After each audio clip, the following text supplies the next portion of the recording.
And welcome back to ScavTalk, everyone. Today's episode, we're going to be discussing some of the news that came about with bug fixes, a hunter buff. Thanks, GigaBeef, for that, by the way. I'm convinced now that they actively watch your content, which is great. So, conspiracy theory has been created and is alive. And after that, we'll get into some of the fuel drama. We'll say that. Someone was really throwing the fuel in the Tarkov community to fan the flames of fuel. Okay, I was trying there. And then finally, we're going to finish off with some miscellaneous topics and maybe some M4 meta builds that we've been pondering. So, yeah, Giga, how's Tarkov? I saw you were like level 39-ish or something. You're close to 40? Yeah, I'm level 37. So we're getting there. I think am I quite close to 38? I think so. Oh yeah, I've literally got 500 XP to get to 38. Okay. Wow. So we're getting there. It's one of those funny things where I like go so hard at the beginning of the wipe and I'm like on all the time, and then we return to normality and I go back to my usual schedule, which is like much lighter on the streaming side. Just because YouTube consumes so much time. So I like slow down considerably. I had somebody come into my chat the other day. It was just like, "Oh, hey, you playing on your second account?" And I was just like, "No, dude, no, this is my main account. Like, yeah, this is my main. I don't have another account at the moment. Like, I haven't started another one yet." And they're like, "Oh, I guess you're just taking it easy." I was like, "Yeah, I kind of always do." And usually when I'm responding to people, because people are surprised, I think, when they come in and see me being like kind of the level that they are, or like sometimes they're higher, right? And I'm like, usually the way I'd like to be is about 70% of my viewership, I'd like to be lower level than me. That's about the level that I'd like to be at. Because if you just like race ahead and get to 42 in like 3 days, it's very difficult to do a video telling people how to do like setup, for example. Because, it's just easy. You wander around with, tier 5 armor on and 7mm buckshot and kill everybody on customs. It's not quite the same as completing that task, 3 months in when everyone's running class 5 or good class 4 or whatever. And so it's actually kind of beneficial for the content that I make to play the game in this way, because I tend to sit in the middle of the pack with everybody else. So I actually am encountering the same problems that other people are encountering and not bypassing them by being too early. And then I can then propose the solution. So I actually kind of prefer it this way. It's also the same reason why, unless it's something very specific, I tend not to take any handouts from anybody, because I want to try and like solve the problem by myself, like other people will have to. And it just helps me like generate ideas for stuff. Going through going through these problems just helps with content. So that's why I like to do it that way, actually. And it sort of works out, because then it works out with timing and everything else. So yeah, so we're getting there. I feel like it's very bitty at the moment. I tried to do as many streets quests as I could, because I've just enjoyed playing streets so much. But now we're kind of like, I've got a few kills left for for Punisher Part 6 with the SVD, but I don't really want to use the SVD. I've basically done like no tasks for skier at all. So I'm having to try to start doing like vitamins and going around Lend-Lease. Like Lend-Lease and vitamins are like my least favorite tasks. I don't know why, but there's something psychological about having to collect like 5 different things to complete one task across 3 different maps. It makes me just think, I just don't want to do this. So I've actually started doing some of those, and I've been tackling some more of the shoreline tasks, going in over and over and over again to get something for Peacekeeper, and then another thing for Therapist at the same time. But we're trying to mix it up so we don't go insane. But yeah, it's been good. It's just been varied. I would say it's been kind of varied in the mid game. But I'm enjoying it. It feels like a lot of stuff is viable. Like I've done a few videos recently about various guns. Like as I said, I don't think the SVT it's very good for the power, but I don't think it's necessarily OP, because you can do better if you spend more money. The SVD feels really good now. The SVT feels really good. The AVT is like crazy in its niche. The M4 feels pretty decent. The G36 is fun. Like the AK-103 is fun with PP bullet. Like CPJ is great in the MCX. That feels fun. Like none of them are better than any others really, but they're all like kind of situational, like depending on what you want to do. And like you can use all, like if you practice with them, you can get better at any of these things. It's just like I feel like the guns are actually quite balanced at the moment, especially in the mid game, which is sort of surprising because of the amount of like ammo that got pulled back. It's just working quite well. Yeah, it does feel like the progression is a lot more smoother, because like even like early on, even though I have some gripes about 5.6A1 being on Peacekeeper 2, is it? I think it's on 3. Sorry, 6A1 is on Peacekeeper 2. Yeah, you're right.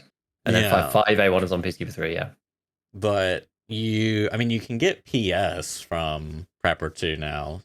Like, I mean, you used to get it from Prepper 1 back in the day, but So you kind of get them like at similar esque points, and I mean, maybe 5.6A1 has the edge, but anyways, with them adding all these new ammos, like the curve is a lot more smoother because it was like at the start you maybe would use like 7.62 PS, but then there was like this big gap in between BP, and then it was like 5.6A. By the time you got the 5.6A1 in the past, it was like kind of like it's like starting to like it's it was really like 5.5A1 that kind of like lifted that up, and then now we got the 7.62 PP. I don't know. It does feel pretty, and then as you said, CBJ now, because there was again that weird gap like M62, which I think they should bring M62 down to like maybe like Peacekeeper 2 would be fine. I think. Yeah, I can't remember. Is it Peacekeeper 3 still? It probably. I'm fairly certain it is. I have to look it up. Yeah, I actually can't really remember because for me it's just like, well, if I'm going early in budget, I don't really want the MCX's recoil. I'd rather Peacekeeper 3. Sorry. Yeah. Okay, yeah, it's too high. Yeah, that's too high. It needs to be one lower than that, I would say. I agree with that. You get 5.5A1, and assuming you do the quest, you even run like AP 6.3, which is like 9mm, which is like relatively comparable, I think. It's just the pen on AP 6.3 is so bad. Yeah, I mean, okay, this tracer has the 6.2 tracer has 6 more pen, but I don't know, like it helps, I guess. It's a little, it's a weird round, I feel like. Yeah, and it's just because it only goes in the MCX, and then are you talking about AP 6.3 now? No, you're the 300 blackout, yeah. Yeah, and it's like just the MCX tier 2 traders just feels so bad. Like you can't do enough to it. Yeah, it's trying to like using a stock M4. Well, it's also too like because you can't really mod it all that well. Exactly. At tier 2, it's kind of complicated. It is. But no, so it's been feeling good. Have you done any more progression, or have you been doing other stuff? No, I've kind of like burnt myself out on Lost Light. I've done like all the basic quests. There's like a hand, like 5 that are left. Most of those are just like reach blah blah blah rank, and then the other one's like find a graphics card, and then I don't even know. Oh, there's this one quest line I'm like stuck behind because I can't find this key. You gotta like find the key. You can't just buy it. You gotta like find it. And I guess I've just been so unlucky that I got every key but that key, which is crazy because they do the thing too where like if you're on the map looting jackets, it spawns the keys for that map. So I don't know how I haven't gotten the key. But anyways, I'm kind of like, there's really not much to do in there. I mean, it's maybe I'll play it just to like mess around with a couple like different weapon builds, because you can like build a high mobility HK, or you can build like a low mobility, low recoil HK. Just like it is pretty much the trade-offs for the most part, I would say. Whether it's like movement speed or like ADS, there's like a little bit of variation. Same with like recoil, like vertical, horizontal. But anywho, yeah, I'm mostly kind of like over it, I think. So might be jumping back into Tarkov. Just kind of depends on what my mood is, and and how many AVTs you can buy. How many? I still have a wall of SVTs, man. I thought they were gonna like move it up or restrict it more, but no, they did something that's probably a good change, I think. Yeah, just like put it behind the quest. Which quest is it now? Oh, the AVT, yeah, it's the Glory to the CPSU, or what is it called? Part 2. Yeah. Part 2, yeah. Yeah, so it's not actually that hard, really. I think I literally had that quest like to complete straight away after. I was like, oh, I could just do it and then get it. And I still haven't used the AVT actually, except for like a handful of factory raids. I'm like tempted. I'm tempted to use it a bit more. But so we did actually get a technical update, which is good, fixing some of the bugs with the game. We had a couple of different things. It was a bug that prevented reconnection after a disconnect. I think that was one of the issues where you try and join and then it would just disconnect and then rejoin and it just disconnect constantly. We had incorrect work of extractions on Streets of Tarkov, which I believe means that Klimov extract is now fixed, the one where you have to use the green flare. Okay. Because it was bugged for some reason and they actually removed it. So it wasn't even in the extract list for a while. But it was working at the start of the wipe, but some update broke it. Yeah, Exactly. It was working at the start. Some update broke it. Then they removed it from the list because some people were Right. saying like, "No, bro, ClipOS still works." And I was like, "Look at my extracts. It's not literally not even there. Like, I don't have it as an extract. You could try, but you're just going to get shot." And yeah, most of the chat was just like, "Don't try it, don't try it," because I was about to bring in that green flare into Streets one time, and they were like, "No, don't do it, Giga." Like, okay. So I think that's fixed now. Fix the incorrect landmine behavior on streets. I guess is more. I'm actually not sure what that was to do with. Maybe that was like more people just not getting damaged or something. I don't really know.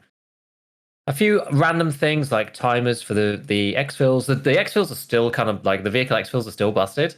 So yesterday I took one of the invisible cars, by the way, on interchange, where it's like you just see the shadow on the ground. yeah, like the car extract is green. And we went over and I was like, "Oh, the car extract's not there." And chat was just like, "No, go and try it anyway." So I wander over and I just like, hand over some rubles to thin air and then just like wait in the area and it's just like, "Oh, off we go." It's like, why is it invisible? I don't really know. So I'm not sure exactly what the problem is, whether it's invisible to start with, whether it's only invisible after someone else takes it and you can take it again. I don't know precisely what the problem actually is, but you'd have to go and like actually test it. Which Does it play like the sound of the car running? No sounds at all. Interesting. Which is kind of cool. Because then you're not just sat there for a minute going, which I really dislike. It makes it a lot harder to take those car exfils. It's a good bug. Indeed. Incorrect stash display in the hideout. Not sure what that was to do with. Issue that caused a delay in switching footstep sounds. This is the latest one, right? Yes. Oh yeah, this is the right one. I was like, surely I've seen some of these before, but I think it was because it was Monday, so it feels like quite a long way ago. Fix static noises in active headsets. I've never heard that myself. Missing sounds of broken limb pain. Apparently, they've changed some other stuff as well. Like you couldn't hear players' ADS, Yeah, and you couldn't hear players. Yeah, like breathing in pain and stuff. There was like apparently a few sounds that were just missing. Obviously, as a solo player, you never find this out, right? Because you're never playing with anybody else. Like duos find this stuff out almost straight away because they just don't hear those sounds from their buddy, and they're like, "Oh, interesting." Like you hear the other guy with you, like jumping up or falling down off surfaces and things, so it's very obvious. Whereas, yeah, when you're on your own, it's hard to know because someone's ADSing around the corner, you just don't see them. So that's an interesting one. That's actually reminded me of something that we should talk about that I don't think we put on the list, which is about footsteps. I was just gonna suggest about because that was a conversation that I was having with some people on Twitter, but maybe we do that a little bit later.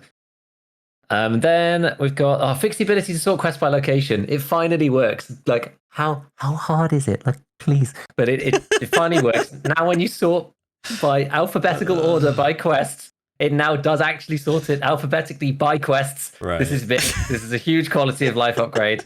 Oh my word! Wasn't it working at one point and then they broke it?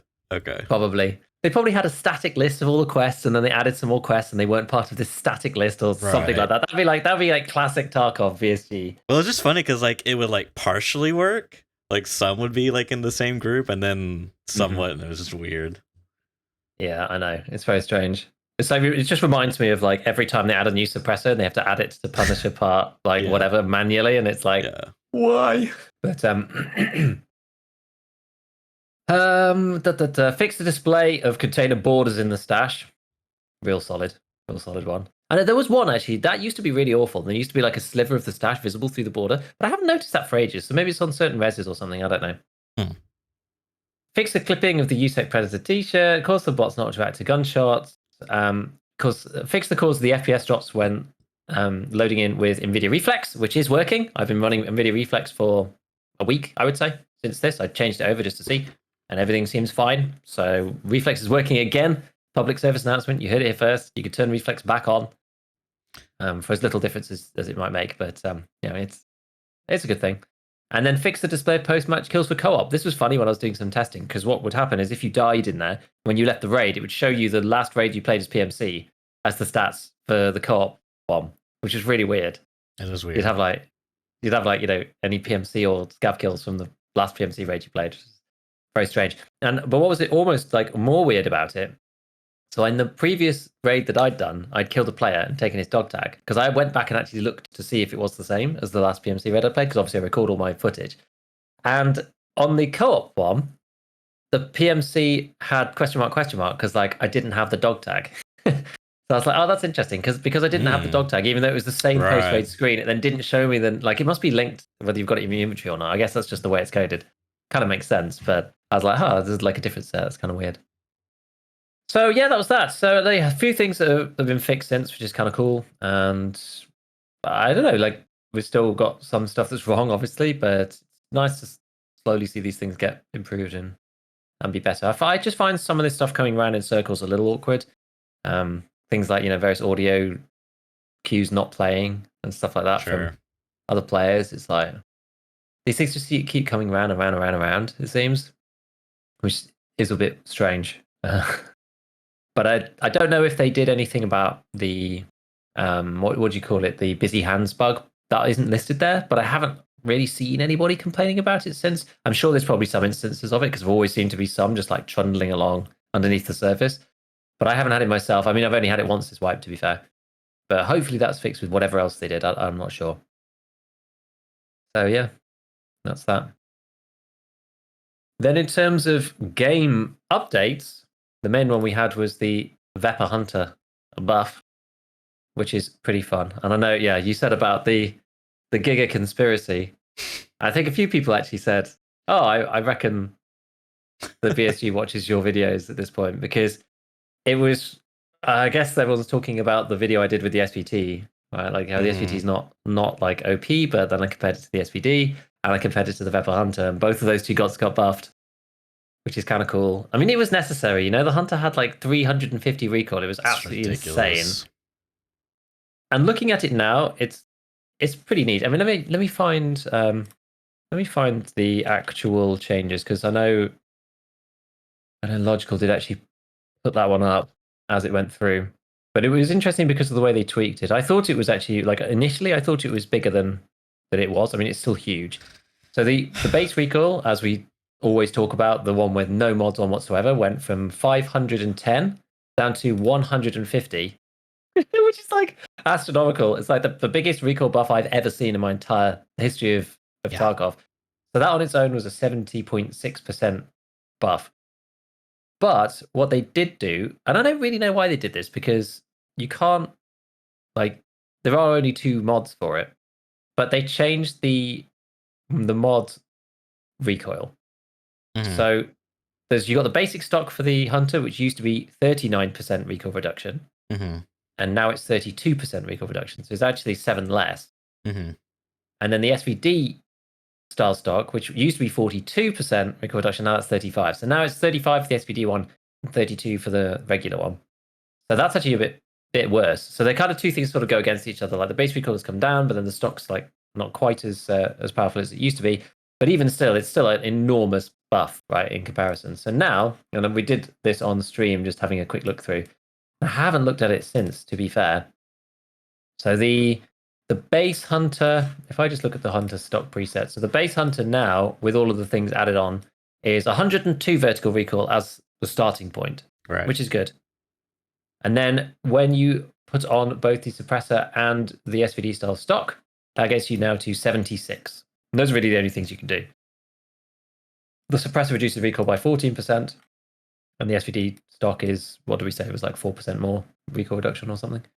So now, yeah, it gets to like 76 recoil. Now, the one funny thing about this is that I do actually need to go back and compare my footage from when I was firing with it in the video versus what it looks like now stock. And I'm intrigued because a little bit like the shotguns, it kind of doesn't really matter what the recoil is in some ways. Right. Because of the way that the PMC auto control and recentering time functions. Yeah. If you lose sight picture, it doesn't matter if you've got like 1 million recoil. Right. Because they both snap to the center at the same time.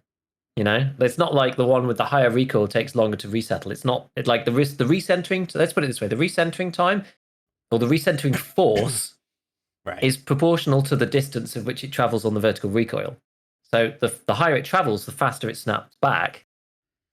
And so really it's a function of this PMC recentering thing rather than the actual recoil itself. And now obviously for multiple shots, like it's much better off having 76 recoil rather than 350 recoil. Like you're way better off. So you're taking follow-up shots with the VPO, the VPO 101 as it's called. I always get it confused with the AK 101, but yeah, the Vepr Hunter. is now a lot easier. But I need to go and have a look and see visually like how much difference does it actually look, which will be quite interesting. But yeah, so the Vepr Hunter now feels pretty good. I think once let me go and check now. Once the hype dies down, I was like, you could probably get the suppressor pretty cheaply because it's an AA battery and a Nixor lens. Nixor lens is right now like 18K, and the battery is 7K.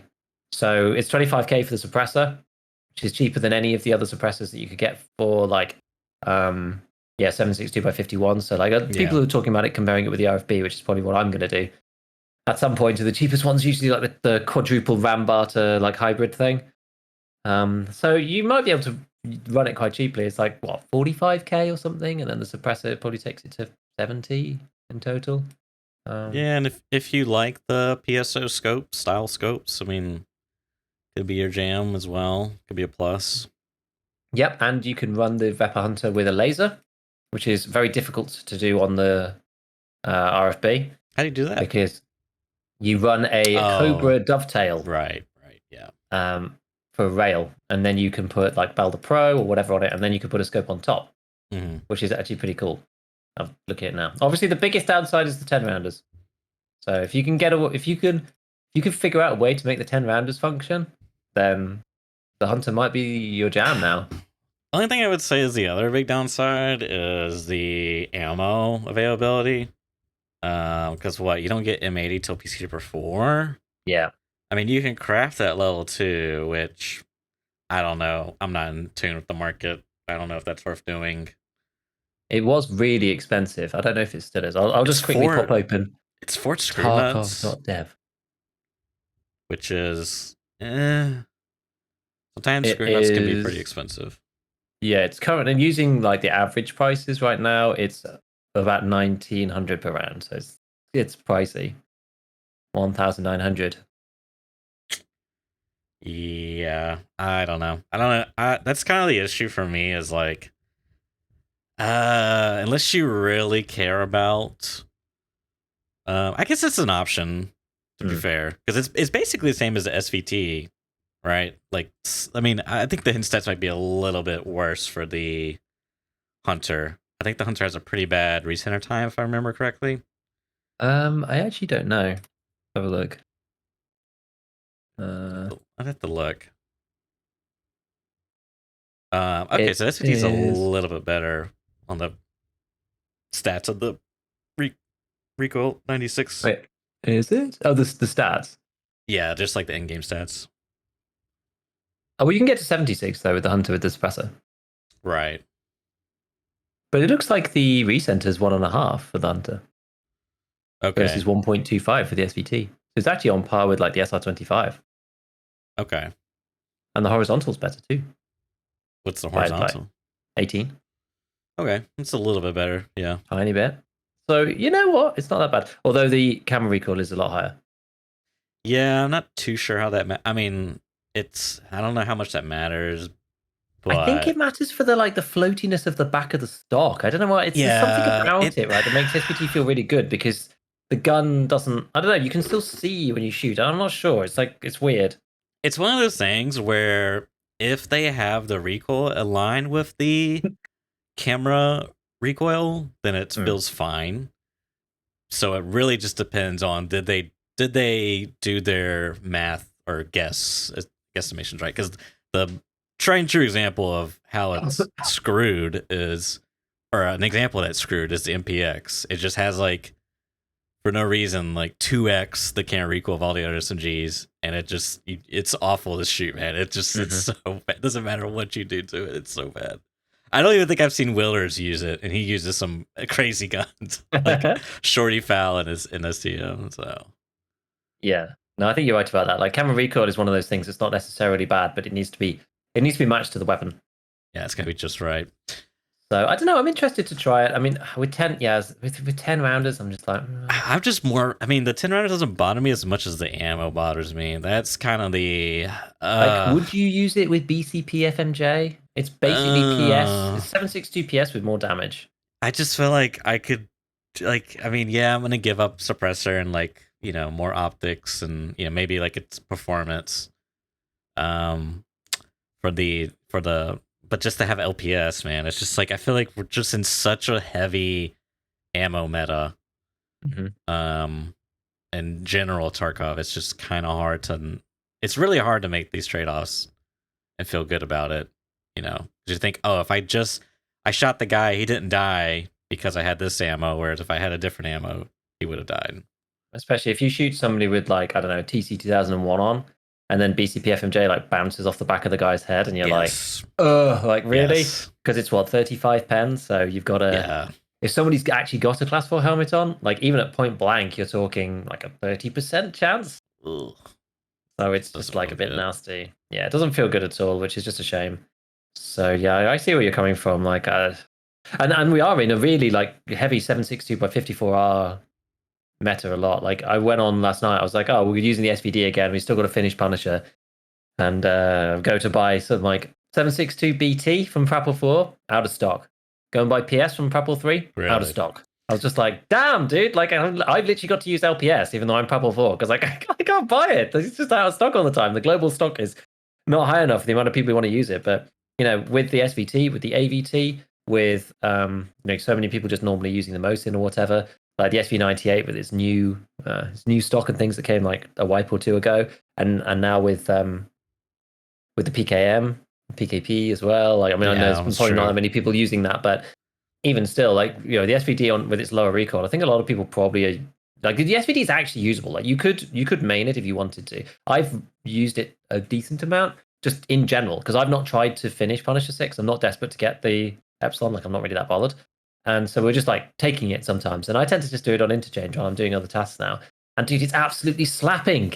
It's so good. The SVD is so good now. Yeah. I'm kitting it, in fairness. Like I've got a fully kitted SVD that I'm taking around. But it's just, man, it's beautiful. It's got, this one's the 68 recoil one with a Voodoo using the barter. Because you can barter for the Voodoo with the two. Like, they're really expensive on the flea, but the barter's like actually really good value. They're like 96k. I don't know why anyone's buying it now. I guess you can only buy one per reset. But yeah, 2 broken G phones is 70k. So you can get Voodoo for 70. And I just keep sticking that on the SVD and running it that way with the modernized rail and stuff. Like this isn't even the meta one. This is like the ATP tube plus the Chris Defiance. Like it's not the best one that you could even do because I'm not at class or level 4 traders. It just feels really nice. I'm enjoying it. Like 20 years ago, it's okay, and that's with the suppressor. Like as long as you use it in the right way, try not to CQB with it. But now that the recoil is only 60 odd, it feels like you can kind of spam fire point blank and actually hit people rather than it just going all over the place because that's kind of how it used to be.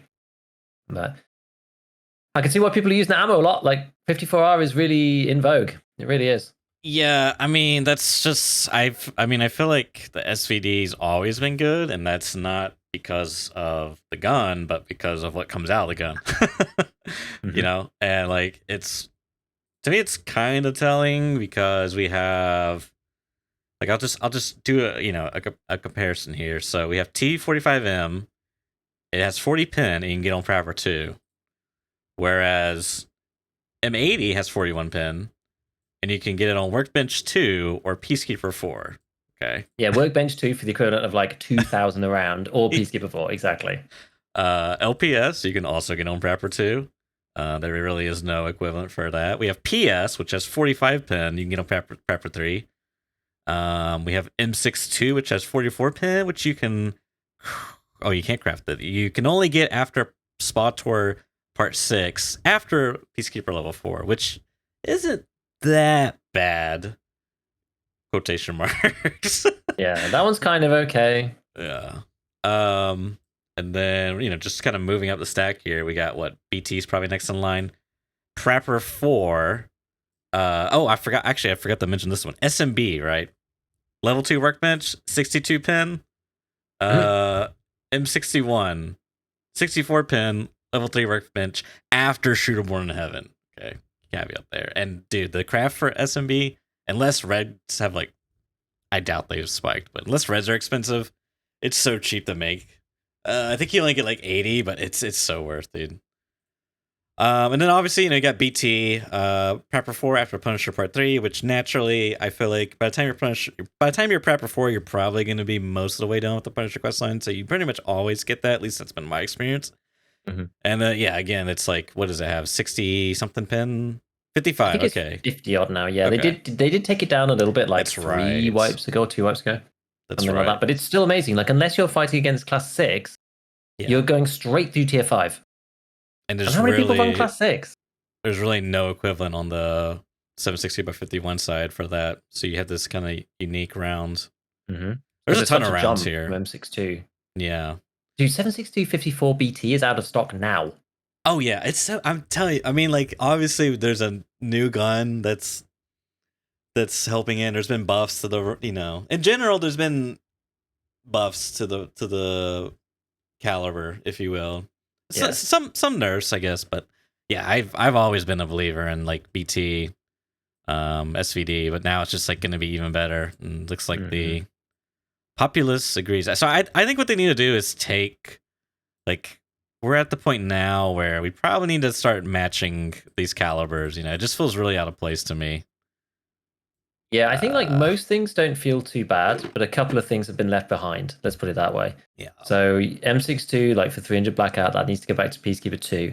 M80 really, really, really, really needs to be on Peacekeeper 3 now. Like it was already a stretch when they put it there in the first place. Dude, when you can get LPS on Prapor 2, like it's just no, because you can't mod the good guns. Like you can't buy the good guns, you can't mod the good guns until you get to Peacekeeper 3 anyway. So it's not like people are going to suddenly be having M80 all over the place. Like those guns are expensive, I mean, the RFB is good, but you can get M855A1 from Peacekeeper 3, which has 44 pin. It's like it doesn't really add up. Exactly. So yeah, I think some of these things just need to come back. I mean, it depends on what they do, right? If they change everything after this wipe, because going back to like normal 6 monthly cycle, then I'm not sure. But it's fine. There's always going to be things like this, especially when they make relatively big changes for the length of the patch or whatever. There's always going to be stuff like left behind. I'm kind of glad that that's the issue and not like, oh, this one thing is like super out of place now kind of thing. It's like, oh, there's some ammos that are just sort of left behind, like 762 or 51. I don't know, like in some ways it's kind of okay because it's like, well, that's like the end game sort of caliber, and you can't use it until later on. I mean, it's sort of a shame that there's not more variety within that particular space, which I think would be fixed by Peacekeeper 3 M80. But it's not too bad. Yeah, it's kind of weird because like if we look at, you're right, you gotta look at it holistically because if we look at like 5.56 in general by 45, is that the right caliber? Dude, my brain is M4 bullets. Is that right? 45? Yeah, okay. If we look at that, it's like, sure, M855A1's good, but if I'm shooting out of a stock M4, that's not a fun experience. So like the guns scale up drastically, right? Like a lot of the NATO ones, like the M1A is a good example. SR25 a little bit, not really. RSS a little bit. Basically any gun that can do like a muzzle and a suppressor scales pretty well. Yeah. And it can like, bonus points if you can change the stock out, I guess. Whereas a lot of these like Russian, 7.62 by 54R really don't scale that well. SVD is like the one exception, I guess, but that's like it, right? Like even the PKM, you can't really do all that much on it. Like, you can change a muzzle on one PKP or PKM, I don't remember. You can like put a grip on the back, which is so weird because it's just like the regular grip, and then where the trigger's at, and then behind it is like the stock, but also a pistol grip behind. Like on the stock. I don't know why it's probably because like when you deploy it, like the bipods, then you would like grab both grips, I would imagine, and shoot it that way. Yeah. I don't know. Anyhow, I don't know. So it kind of makes sense in some ways. Like the scaling isn't good. I don't know, but we are seeing the meta shift a certain way now, so maybe that kind of breaks the rule. And it is weird because you think about it too, I meant to say this earlier when you're talking about the hunters snap back to center time. You can like kind of like there's kind of two ways to deal with that. One, you can just shoot and let it do its thing until you see the target again, right? Option 2 is you could just continuously spam the mouse and like force it to go back to center, and it will be stable. I think previously for the Hunter, you really couldn't do that because it was so extreme with the high recoil value, but now you probably can, which basically you can do that on a lot of these like 100-ish guns. If you go too high past 100, it's kind of awkward. It depends a lot on the numbers, but anyways, point being is that these like DMR rifles, they kind of just function like differently than the M4s would, for example. Like you know, it's like, yeah, I can single tap M85 6A1, but like if I can get the scale up to this point, then I can just full auto 5601. Whereas like the seven, you know, a lot of these like DMRs, you kind of can't really do that. At least not as effective as you could with the 556, right? Exactly. And it's just it's a completely different style of play, and you can make both work, right? But that's why I always end up preferring the full autos, because I feel like I have the option to do both, depending on what I need to do. And you can, it's hard to pre-fire with a semi-auto, and it's just more awkward. And you know, I just find, just me personally, just holding down the button and then moving the mouse is just smoother than me trying to just be clicking all the time. Like it screws with my aim, you know. I'm not that skilled, so no, that's a real issue. Yeah, this is the thing. Less is more. But it's interesting. I am enjoying the guns and the ammo this wipe. I am. It feels good. I just I was looking through. I'm like, one of my next videos is gonna be one of the armor ones. I just almost wish that some more of the armors were available. There's just like so many, and there's so many people just don't use, because either the barters just are stupid and like haven't been thought through, or like even the class 4s. You know, I was looking at like the Ars Armor A18 Scander or whatever. Like that thing has just never been seen in the wild ever on any player, because it's like 5 bloody whiskeys. It's like 200,000 rubles. Like what? You know, I can buy like a Redoute M for that, which is just, it doesn't make sense. But it's 25 slots, class 4, like thorax only. Like it should be good, and it's near the top of the list. Same with the AVS as well. Outside of like when you very first start the game and EOD players have it, and sometimes you find them on like Rishala's dudes. Yeah. Outside of that, like nobody buys that thing. You know, it's like 7 shampoos or something crazy. You know, and those are used for the green stim, so they always end up like 20k. So it's just one of those things. It's a shame that they don't like look a bit at those barters and tweak them down a bit, because I don't think that we have very much armor variety in the game after so many have been taken away. Yeah, well, you remind me of something. Is I really hope they do this, but I would love for them to take these new faction armors, I'm gonna call them, the Wartech TV15, the Bear starter armor, and the Eagle Allied Industries MBSS plate, the USEC starter armor, because they're both class 3, and just replace the PACA, the whatever fancy stuff EOD gets, and maybe keep like one good armor. I don't know, but like put those in the traders as well. Like, I don't know. To me, it's just kind of like they put them in the game and like they're only on rogues, and they're not like, they're great for like 2 seconds of the wipe. You know what I mean? Like, I don't know. I would like love to see. Like, I'm fine not like, on one hand, I don't want like everything constantly available, but on the other hand, I want like the content that's in the game to be relevant, because there's a lot of content, and it's kind of like sad to see content be irrelevant that's in the game. So like, if I don't know, put these on the traders early. Yeah, I don't know. Maybe like, I feel like it's be fine if rogues have some of these other like miscellaneous armors, like the A18, the Banshee, which they probably do have the Banshee. But like the A18, I like never see. It's like the only time I ever see it is I kill a player. I'm like, oh, he got that from the quest and was using it. That's the only time, because you get one from like a Ragman quest. Because I'll have the same thing. Like, yeah, I guess I'll use the interchange, because it actually has a lot of slots, 25 slots. It does. It's like, I think it's the biggest you can get. Yeah, it's like not a bad rig on paper. It's class 4. It's like relatively light.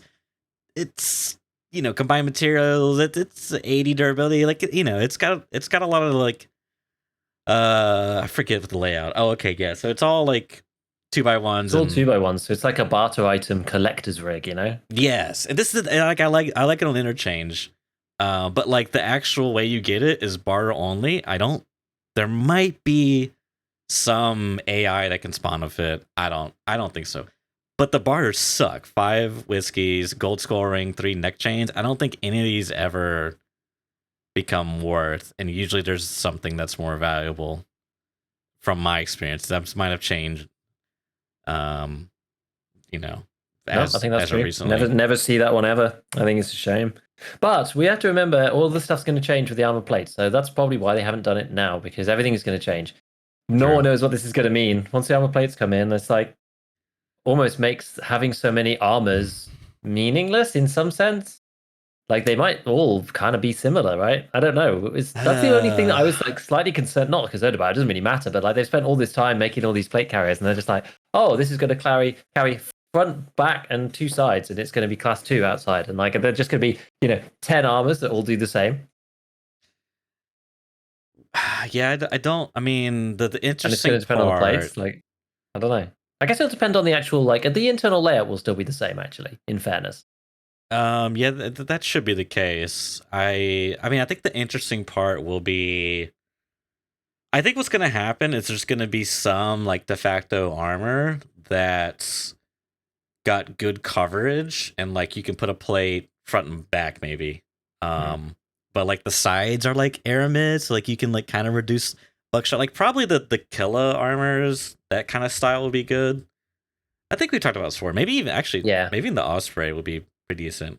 Because what I've been thinking about doing is, at some point checking out Tarkov SP's version of this. It's not quite the same, I don't believe. And I don't know if there's a way to like only toggle that system, like the armor hit zone system in armor plates, just to like, because they change a bunch of stuff with the realism on, namely. And just kind of like see like how it feels, like play a couple factory raids, get shot by AI, shoot the AI back.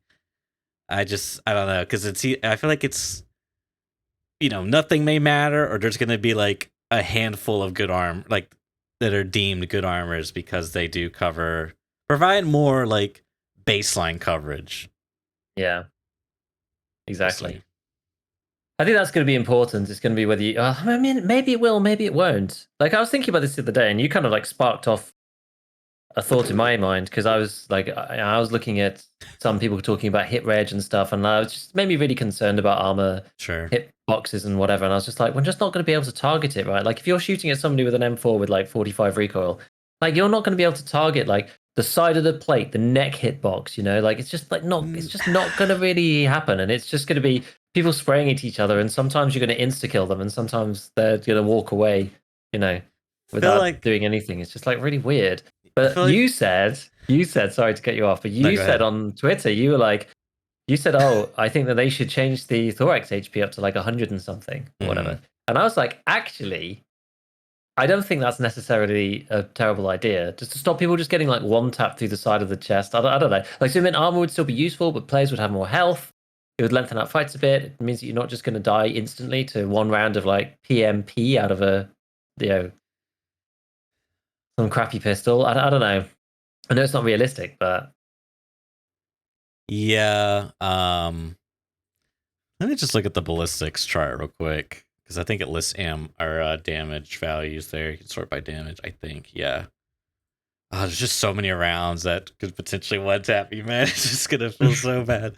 But like, I mean, you left out the other part I said, which is like we have just embrace the RNG, Giga. We already have so much RNG, which I feel like if the recoil stays the same, it will feel more like RNG. Because have you ever been in these weird situations where like you're full eyeing a guy and it's like you're right on him, but like it's just like taking so long to kill him, and you can't really figure out why. Like I don't know why that's the case. I don't know if it's like the recoil being like kind of, it's like the gun shaking, it's rattling, maybe, and they're like at just the right distance where like it's not quite on, but like to you're watching, it's like I'm dead on this guy. Why isn't he dying?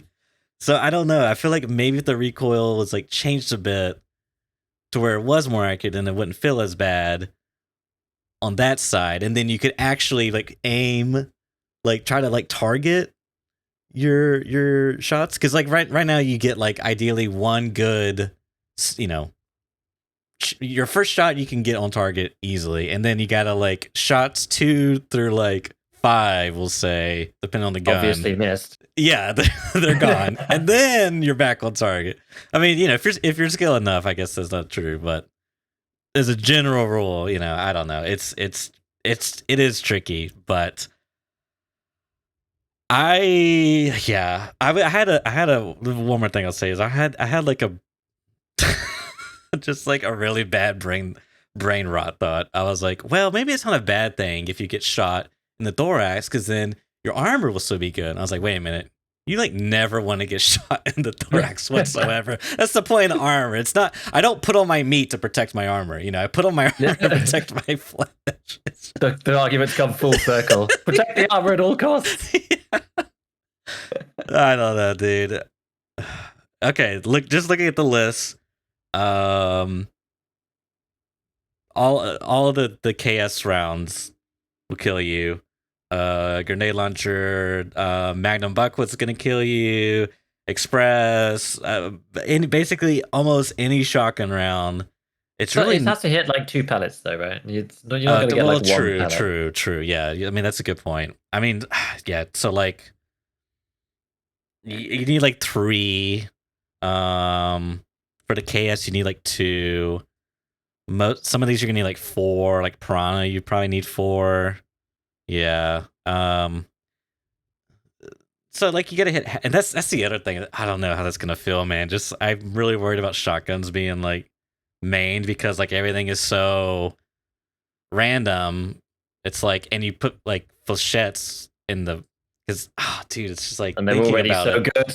It's like you hit them in the armor, check, good. You hit them in the thorax and the armpit, check, good. It's just like consistent damage in an inconsistent world. I feel like flechettes are gonna be really good, but still very niche. Maybe Piranha will be more popular because it's more available. But anyways, you know, moving on. Taz, we got Taz rounds in here. Lapua Attack X, never even heard that round. I mean, I have heard of it, but PS12. Yeah, no one ever uses that, right? Yeah, PS12A, the flesh round for Ash 12. So what's one that has like a good pin? I mean, UCW has 32 pin and 142 damage. That's not. Which is that one? Is that 51? Is that NATO? Lapua. Oh, Lapua. But that Lapua is so niche, though, you know? Yeah, you're right. Let's see. What's one that's kind of PS12, 28 pin? That's too low for me. Let me see what we got. PS12B. Okay. That's actually kind of, wow. 102 damage, 46 pin. PS12 is great. That's why the Ash 12 is so good. I mean, it's good. The Ash 12 is good now.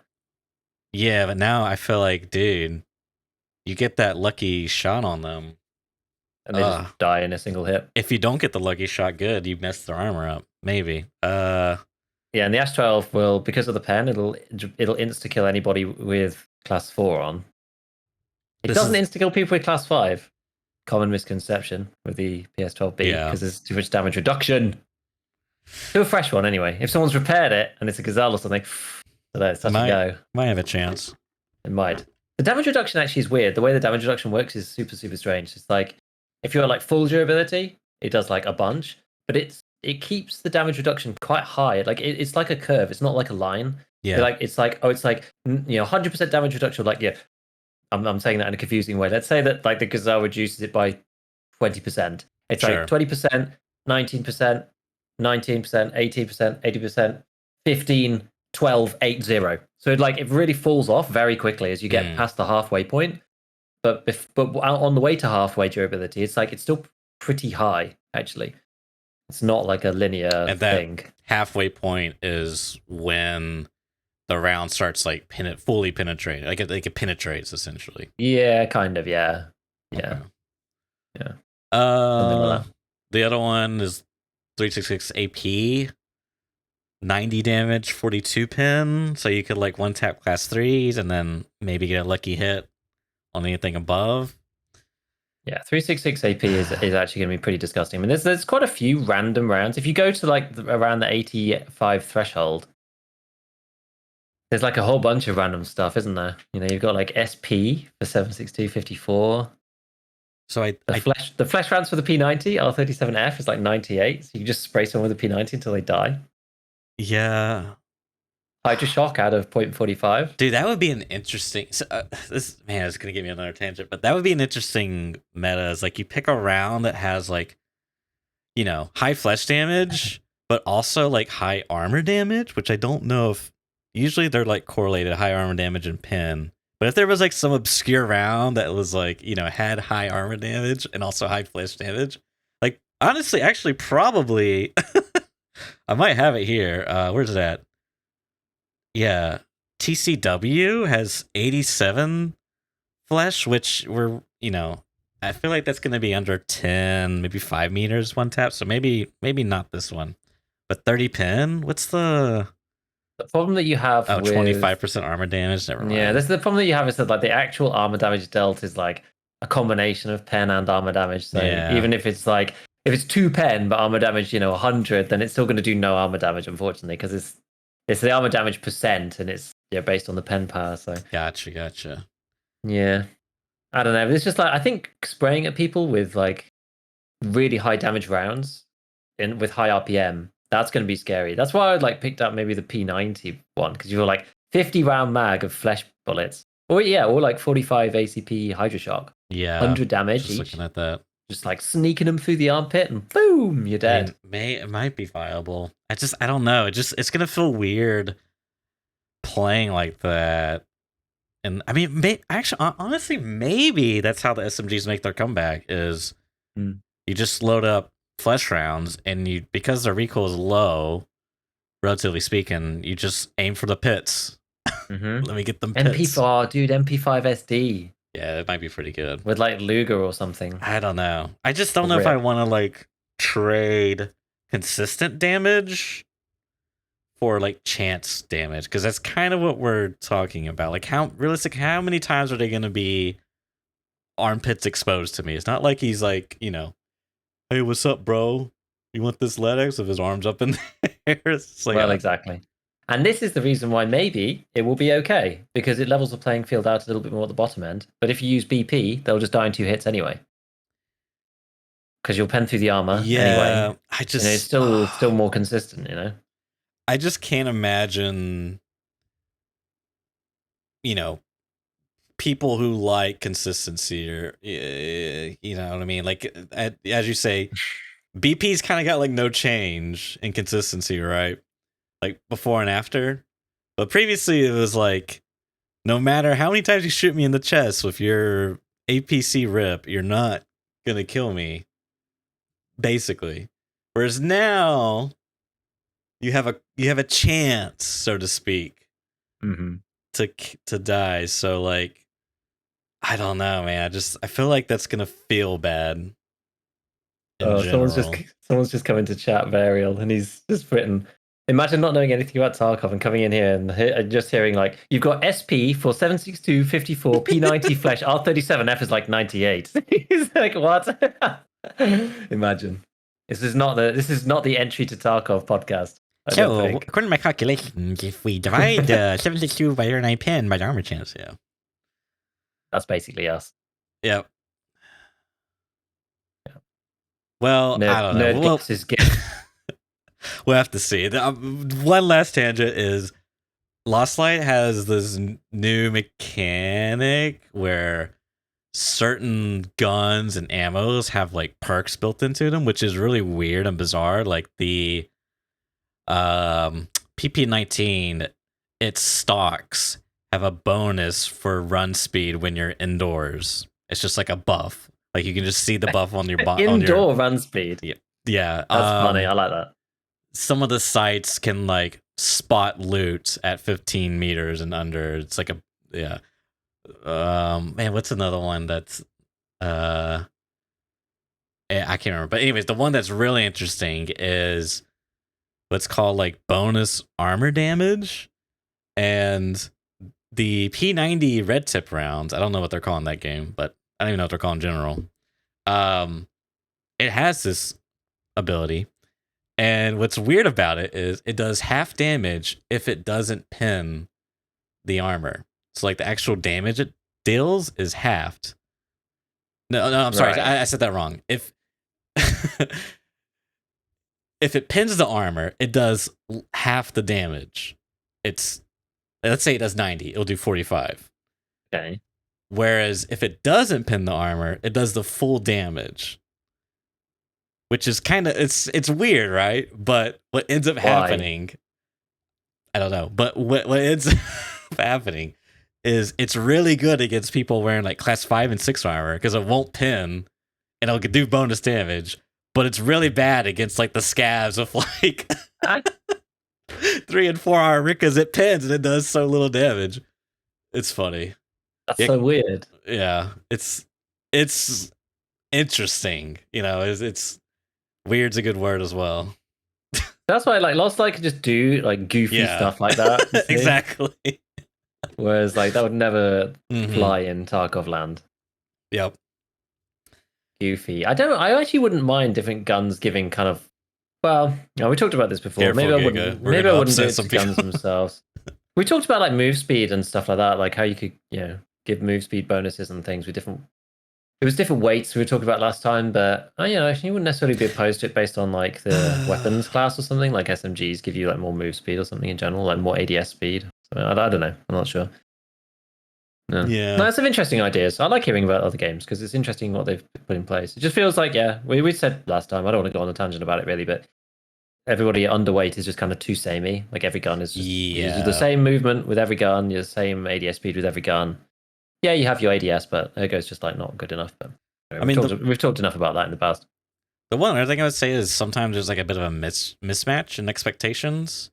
Like one of the stocks that can go in the buffer tubes is like really lightweight, and I had to look it up. I can't remember, but it's a recoil stock, but it's really lightweight. Right. So it's kind of like, excuse me, you would think I think it's the lightest one you can get, and it's like significantly lighter. You would think that it would be an ergo stock, because some of the ergo stocks are actually really heavy. So it's kind of like, feels like it's contradicting itself there. But yeah, that is odd, because Tarkov's almost always the other way. In Tarkov, they're always just correlated, aren't they? It's like ergo and weight are actually different in EFT, but the stocks that are like, or normally tend to be stocks, that there's like a correlation within the actual like allocation of stats. I think usually that's the case, not always. I would have to like look at a lot of stuff. I haven't like tabulated it all or anything. Yeah, some of it is like there's so little difference in weight also, but there are ones that like stand out a lot. Like we're talking like 0.21 versus like 0.22. It's like this stock is just better. The trade-off there is like just good. I don't know. Anyways, enough about. Well, should we talk about the M4? I really want to talk about the M4. We can talk about the M4 now if you want. Yeah. Not a bad time to do it. Speaking of stocks, transition. As you probably all know, they added some new attachments for the M4. I think we talked about an earlier cast, but I hadn't really had a full look at it till recently-ish, like a couple weeks ago. And I was watching GigaStream. I saw you were looking at it and talking about it. And it's, we won't rehash too much, but, there's a new upper that's really good. I think it's like, basically, it's kind of like in between the Gen 3 and the Mur. It's like, not as good recoil control as a Mur, but really good ergo. So you trade like just 1 point of recoil for like a lot of ergo, like a pretty big swing. Whereas previously we didn't really have that option. It was like you had to trade 2 points of recoil for like a little bit of extra ergo. So this really has like changed things. Then you got the new barrels, the Hansen barrels, which are just kind of like objectively better than their counterparts, which is like the like 406 the millimeter. yeah, like the 406 and the 18-inch. I think like the long. I can't remember about the short one, but the longer one is like directly comparable to the 18-inch barrel. And maybe the other one's the 360. Yeah, 360. Or I the think that 406. one. I can't remember which one it is. Is that like the shorter Hansen? I'm patching the game as we speak. But I'm pretty sure both of them are just like direct upgrades. But the weird part is, and I mean, the only downside to them that I could tell is that the longer one, the Hansen whatever inch that's longer, that's the 406 16, millimeter. apparently. Okay, yeah, thank you. That one can't take the jailbreak, but jailbreak's been pretty irrelevant for quite some time. Mm-hmm. The other thing with the Hansens that we should mention is the gas tubes, or gas blocks rather. They are just again direct upgrades from the previous options we had. Like it's just more recoil reduction. This is the low pro one, right? The new one. I believe so, yeah. And it can go on the, previous ones barrels. At least, I mean, I may have not checked every one, but the ones, the counterparts, it can. So all that's cool and stuff. Well, what okay, tell me more, bro. So the one thing that was just weird on my thought process is you unlock them at like Peacekeeper 2 or 3, one's locked behind a quest. The longer one is the longer Hansen barrel. But these Hansen barrels and gas blocks you unlock like relatively early, if I recall, and they're just better than some of the unlocks you get later.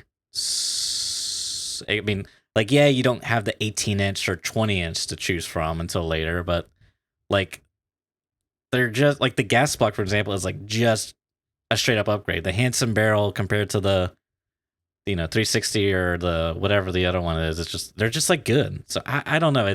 I'm about to see if they're cheaper because I can't remember if I looked that up or not. Yeah, the short one is 28k. I can buy that now. So maybe that's Gear 3. The other one I can't buy, the long one, which is the meta one. That's the quest 36k. Is it? Well, what quest is it? Because it doesn't say for me that it's quest lock, but maybe I've done it. I think it's Gunsmith, one of the gunsmiths. Yeah. Oh, yeah, that's what it is. You have to find it. Because I remember seeing Axel tweet about this. Mm-hmm. And I was like, well, shit, I'm gonna go buy it right now. Because you have to find it to actually do anything with it.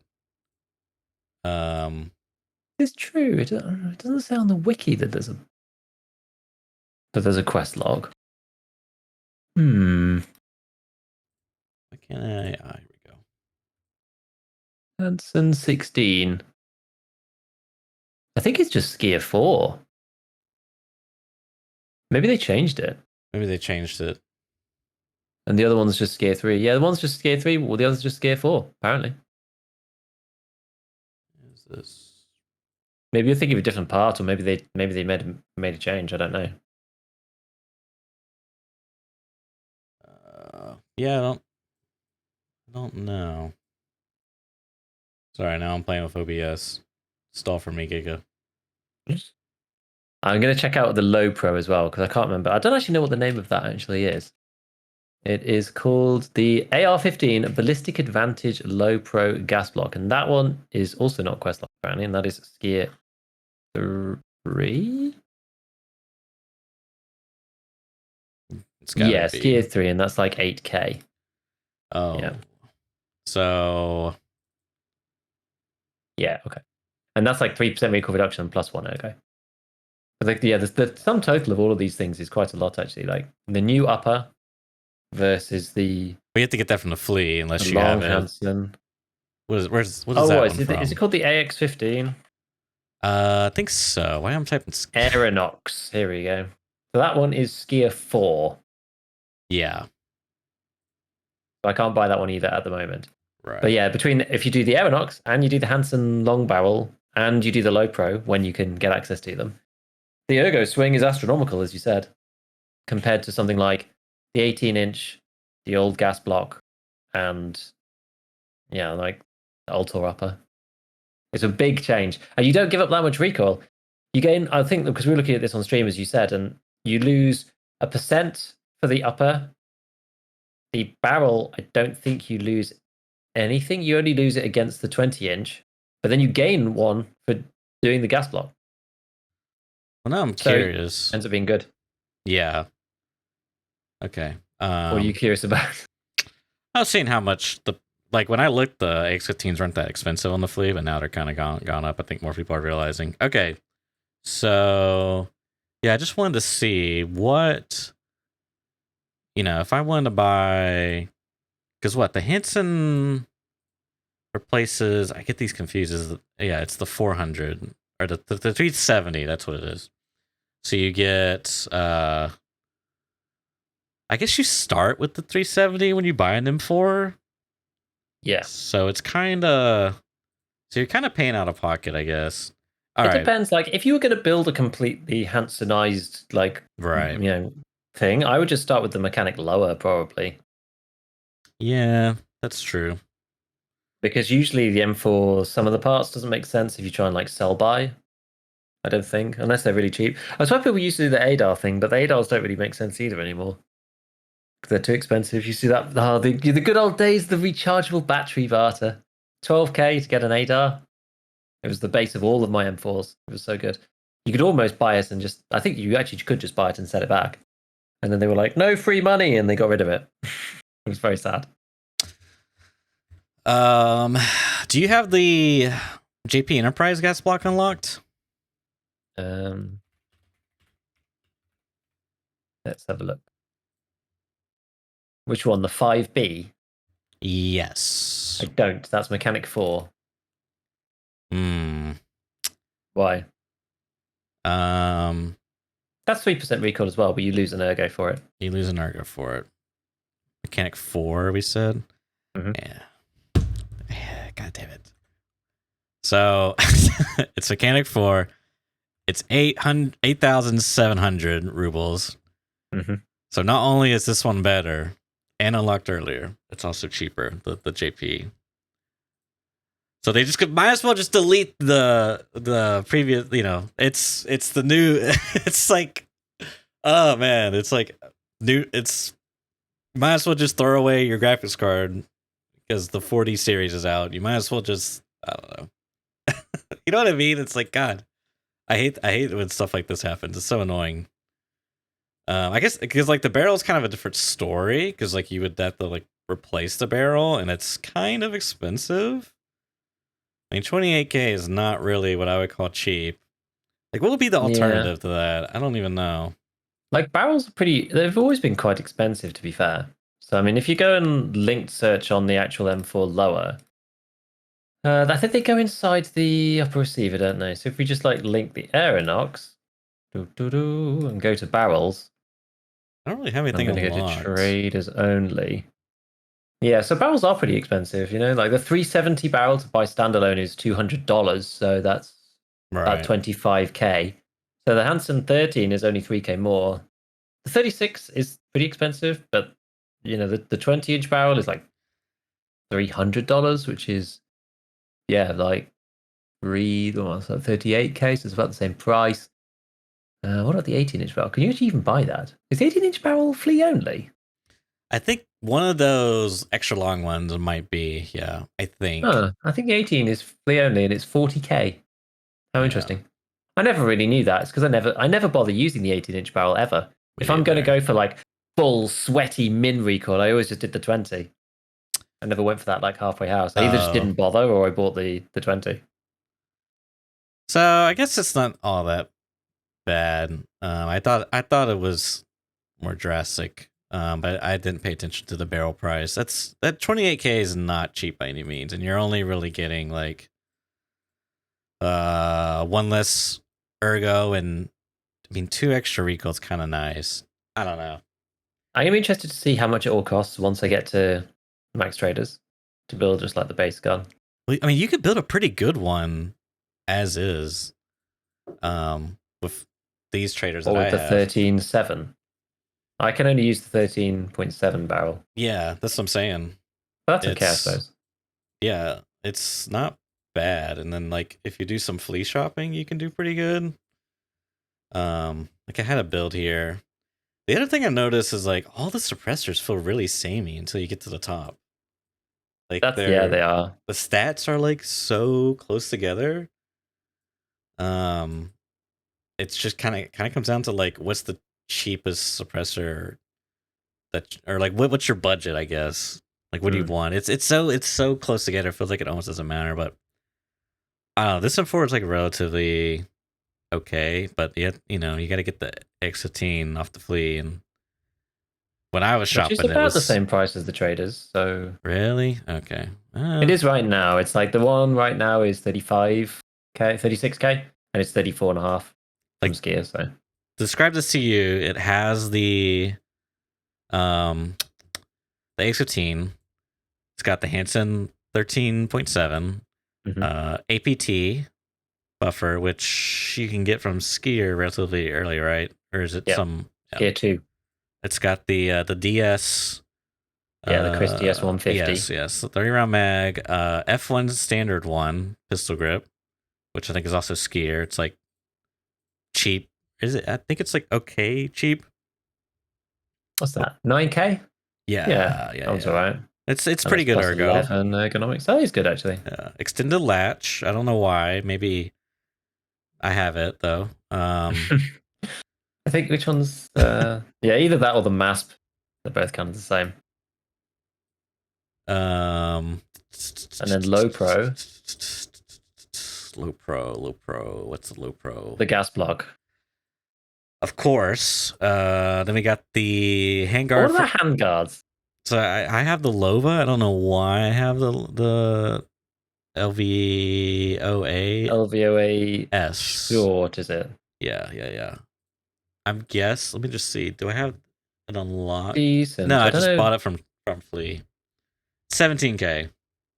Yeah, it's all right. But I'm always torn about these until I unlock the Mark 10. I'm always torn on like what handguard to actually go with because they're all like 2% recoil reduction at most. Usually 1. Yeah, no, I agree because the thing about the Mark 10 is like, yeah, you can buy off the flea, but then you can't buy you have to pay like a fortune to get the lower rail. So it's only like really good until you can buy it from the traders because then you can get both. Yeah. Anyways, I this part of this out as like a quest M4 to like, it's like a good M4 that like depending on parts. I mean the suppressor is the what's it called? The mini beast. The thunder mini beast. Which one? Mini monster? Thunder beast? Which one are you doing? Thunder beast. The I don't know, Ultra 5? What is this called? Yeah, that's the Thunder Beast one. Thunder Beast. Okay, I thought there was like a mini. Isn't there a mini one? There's a mini monster, which that goes on the SF3P. I thought there was like one that looks very similar to the Thunder Beast, but it was like mini. I can't remember. Maybe I'm the only one that I can think is mini is the SF3P one. SF3P one. Yeah, I don't know.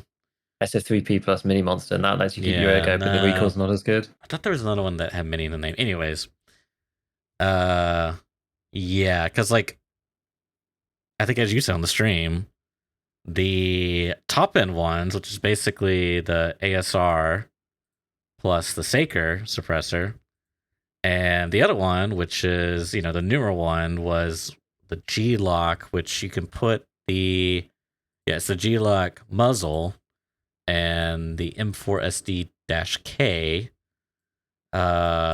It's like you get a bit of ergo at the cost of a little bit of recoil.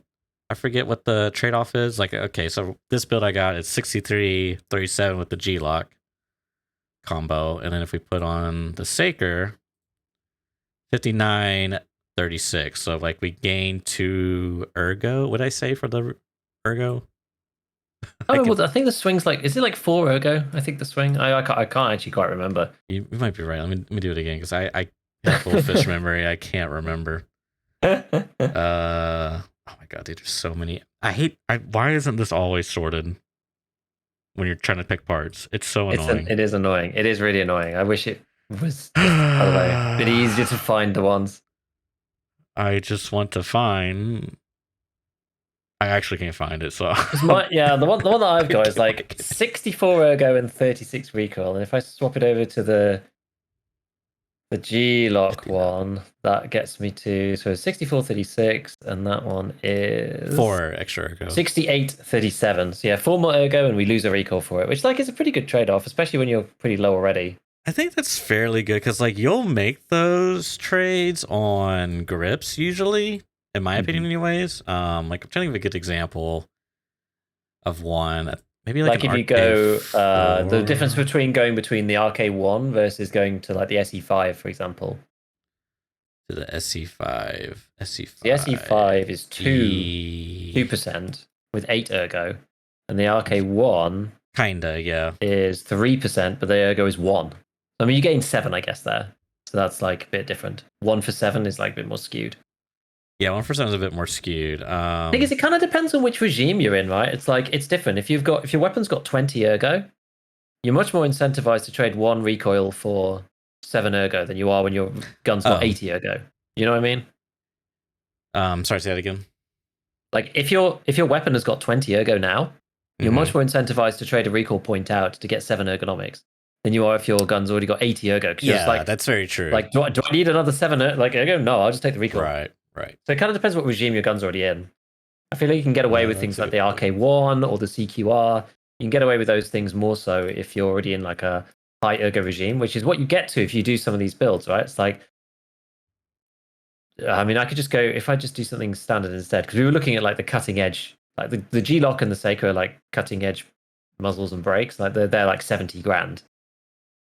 So that's probably not going to be what you choose. But if you just go for something really basic, like the regular monster, like the build that I was looking at, even just with the RVG Black, you're like 71 ergonomics and 43 vertical recoil. And that's what you said. That's the ATP tube from Skier, plus the Chris Defiance stock, the grip you were talking about, the RVG Black, and then just this regular monster with the LVOAS on the front as the handguard. And that's like 71 and 43. I mean, I've got no mag in there, but you know, that's a very, very good starting point. That's what I'm saying, dude. I feel like if you could shop smart for your parts off the fleet, you know, and get a lot of the other your parts from the traders, like mid-level traders, you can build a really good M4. Like, yeah, I mean this is kind of 37 recoil. I mean this is kind of an extreme case. Because you do have to pay a pretty penny for the top end suppressors, but if you go for like something like, I don't know, the Ultrafy, the other one that was like kind of okay-ish that I was looking at was the, oh god, what was it? The Blackout, because right now I'm at 56, 38, 56 ergo, 38 recoil. If I switch to Blackout, I never do that one.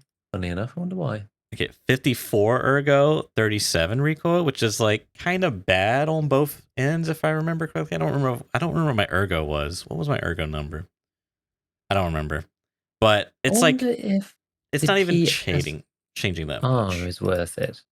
I wonder if the PSR is worth it, because PSR is one that no one ever runs. The Thor, you know, it's the one that was bugged. The Thor PSR, that was the one that used to be able to stack with the jailbreak. So people were using that because you could get your M4 to like 7 recoil or something stupid. It wasn't that bad. It was like 17 recoil, something along those lines. But the problem with that one, see, that's like 50k for the suppressor. But that's because it really does. Oh, but the muzzle brake is Skier 4. No. Okay, well you can't do that one then. That was that's an interesting one, because I was just looking at my sheet, and that one's actually got the same recoil as the silencer code, but the ergo is like 5 worse. You see. Yeah. But it's like, okay, but if it's cheaper, then maybe. Like if you're looking in recoil order, it's basically Silencer Co, AWC, PSR, which is the store one that I've just put on, the G-Lock, the Griffin M4SD that we just looked at as well, which was the second best, but it's actually meta because of the ergo lift. Then the AAC Blackout one that you were talking about, then the Thunder Beast, and then you would kind of end up in the normal ones after that, which range from 23 recoil down to like 20. So there's not a huge difference. It's mostly the ergo that you get with it, really. Yeah, exactly. But I mean, like, but because there's like, that's what I mean. Like, some of these they feel so samey, and like this weird, like, not the top tier, but not the budget tier either. You're kind of at the. It's basically the Blackout versus the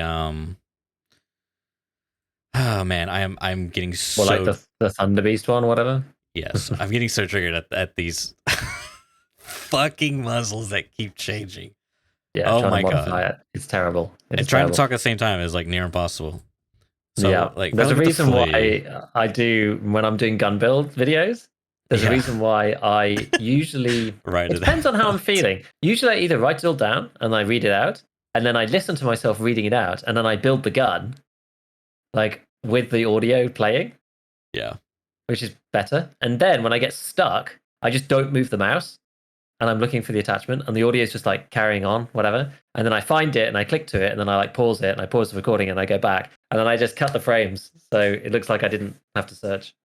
Very Which is clever. funny. It's just like annoying. I've like finally got I to that had a- workflow because you do the drop down, and you're just like, oh my god, I've got to look through 25 muzzle breaks, and they all look the same. Yeah. Oh god, I don't know what I'm doing. I had a sneaky suspicion that was what the actual I don't know what's going on. I can't change this. That was what you were doing. So the AR-15 I Thunder definitely don't do it all in Beast. one take on my own. Yeah. Definitely not. The AR-15 Thunder Beast I can get from Peacekeeper 3 for $60, and then you buy the barrel off the flea for 40K, which is sorry, the suppressor, which is kind of pricey.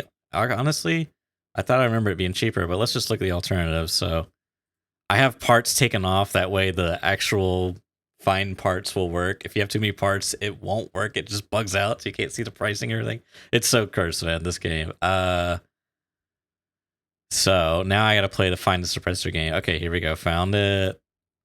Found it. Boom. Which this is like kind of similar ish. Okay, so it's about the same. 47. $60 from the trader for the muzzle, and then 48K. So maybe I don't know if the prices have gone up since I looked, or maybe they were that price to begin with. I thought they were cheaper though when I was looking, but maybe not.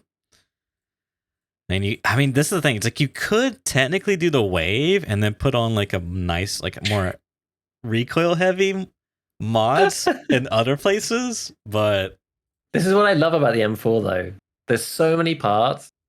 It's so like you can make even so many that's different the same builds. price. It's so good. It's so much fun. Yeah, it's just like, but I mean, it looks fun on surf. It's like complex on surface, but then once you start really looking deep, it's just like It's kind not of complicated once you have enough money just to build like the best stuff or the second best stuff. Then it's not Yeah, that that's complicated. true. But usually the monetary angle is where it kind of becomes interesting. Because That's like I was true. just looking through the suppressors now, and it's like, yeah, the Silencer Co. and the Griffin are both like 70K, 80K each. And then you've got things like the PSR, SDN, they're like 50K, and the Thunder Beast.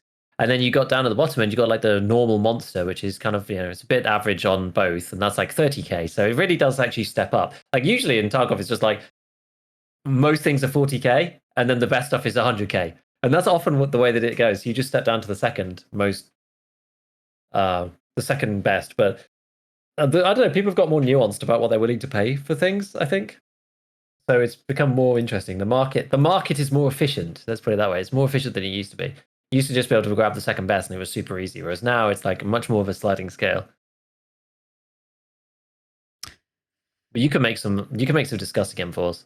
Yeah, I mean, at the very top, and it's gonna be crazy. I think you were saying there's gonna be a lot of M4s late wipe is your prediction, which just the fact that you can get it like what is it like 32 on like the time? Like I mean, like Dude, what's it's the way lower than reasonable that. one? The reasonable one. Okay, well, I Yeah. mean, I'm out of the Do thing you now, have but it? you know, I might. Let me go to presets. Let me just Okay, I check. can quickly slap it on here. I can check. Let's I don't see. have one made yet. for Meta version preset. 1. What was this? Okay, so I have one here, which is suppressed, canted gripped, drum magged with a voodoo. Oh And that my is god! 58 ergonomics with 28 vertical recoil. I forgot about having a variable zoom on there. We just So yeah, variable. This is like the everything build. This is the everyman build. You know, you can deal with any situation.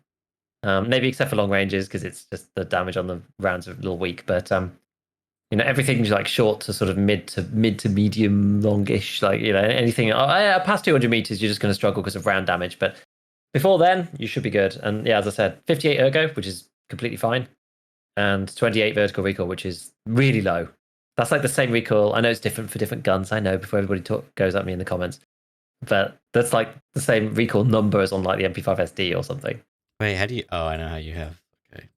Which is madness. Yeah, this is crazy, dude. And that's with the drum, right? So you could go. I know that's with the drum. You could go for the 100 rounder and have 47 ergo and 28 recoil.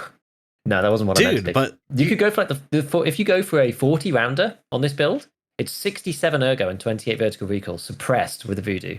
If you go for a 30 round, you have 72 ergo on this build I have right now and 29 recoil. What? What? Yeah, it's bonkers. This is, I mean, it's just like, I mean, you're right. This is the everything build, right? It has everything. You have a good ergo, low recoil, drum mag, voodoo suppressor. What's not to love here? And that's why it costs you 500,000 rubles, even when you have the traders unlocked. You know? Yeah, I guess that's fair. That is a pretty pricey gun, relatively speaking. Yeah, it's extremely expensive, which I think is kind of fair enough, but anyways, I don't know. Interesting stuff, I think. We'll see later in the wipe. Yeah, I'm kind of sad there wasn't anything else to really play around with, because I spent the day like looking at stuff and there was like nothing for any of the AKs. Nothing really changed progression wise that I could recall.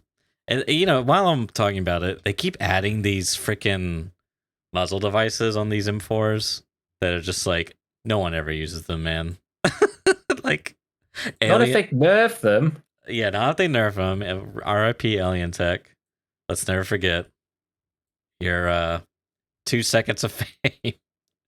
Seriously. What was the other one they added that I didn't recognize? Oh yeah, Arrow.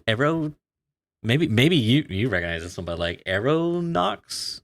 I think I've noticed it once, but I don't know if that's new or like this way. Aeronox butterfly. Yeah, perhaps. Like I think it's even worse than the nerfed Alien Tech. Yeah, it is.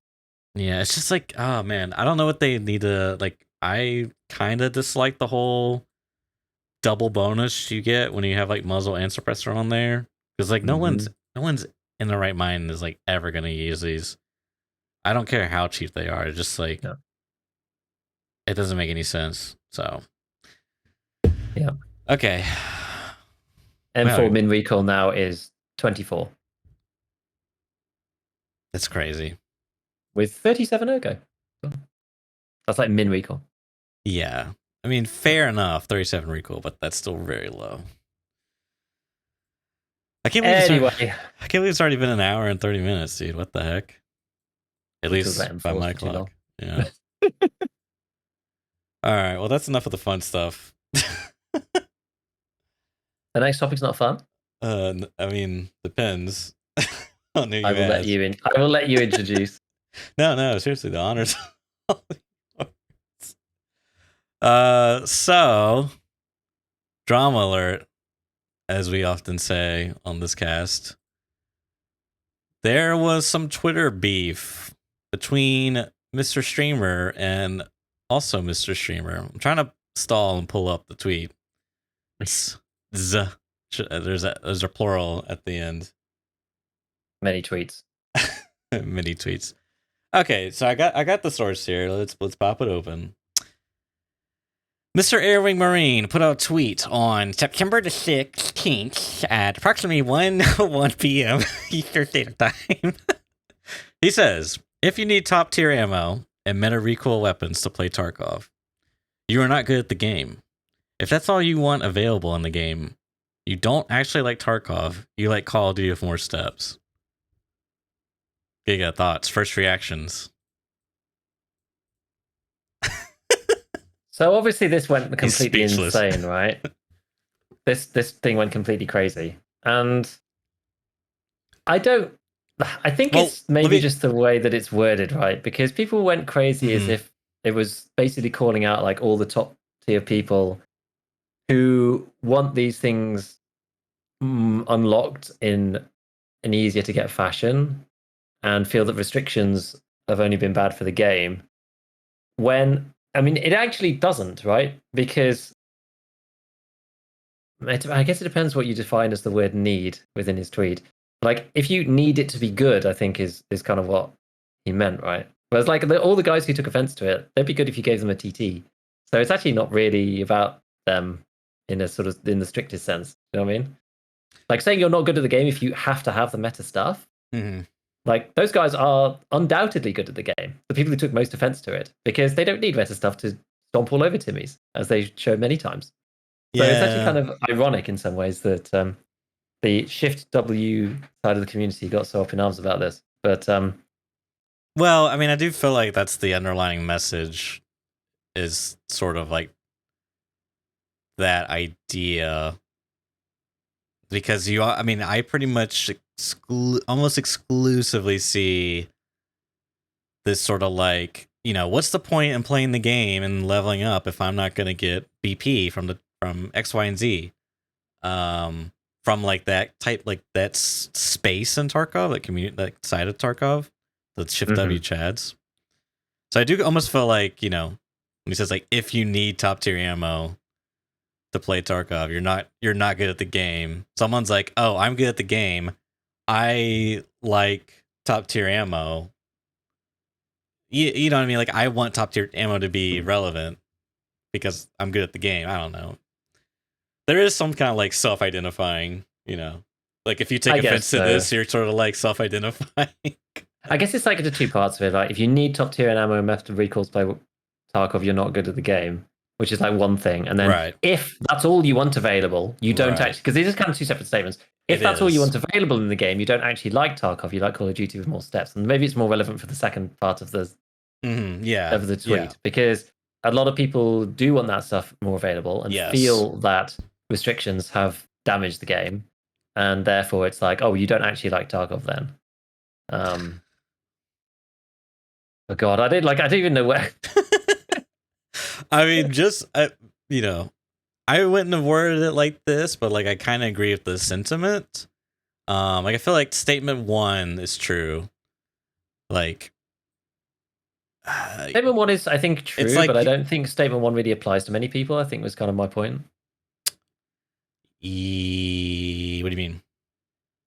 It applies to those people. Yeah, I mean, I just mean in general. I feel like if you can't compete unless you have the meta stuff or the best. I'm trying to think of an example.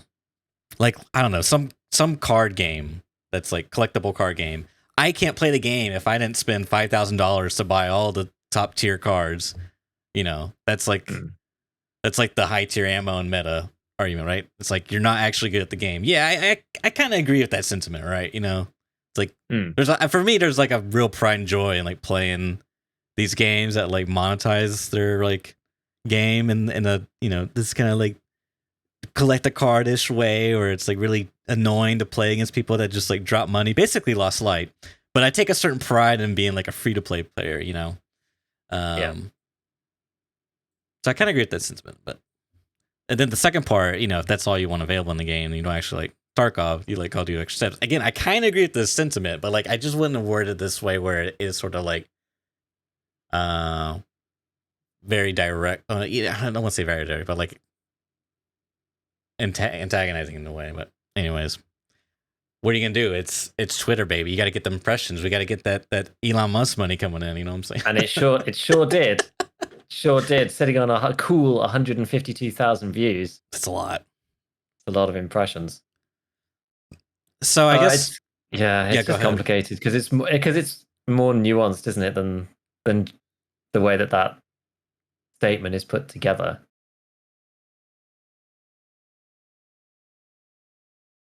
God, it's so complicated. Like,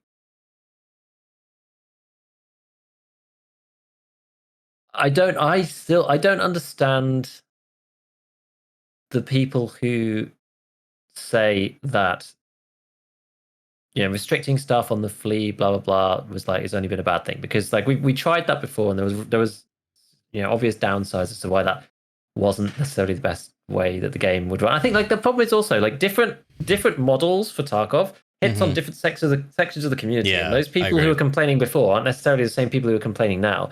So like in the completely unrestricted flea market zone, experienced players who knew what they were doing, who were playing low level accounts, could win anyway because they could buy good stuff from the flea market and kill people.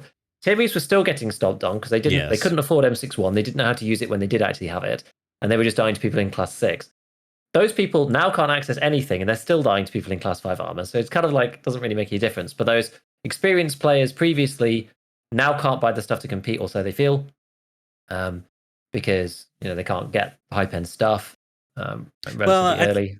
I think maybe there's more of a sentiment that it's not that they can't compete, but it's like they feel like they're not getting rewarded for their grind as they used to. So it's like I think it's naturally going to feel better. Like you lost some power in your progression. Yeah, and that's the other section of the community exactly. So that's like the top tier dudes who are just yeah. So it's just like, well, I just leveled my traders, I get my reward, and then I could just use that for the rest of the wipe, and I grind every wipe up to that, and that's fine.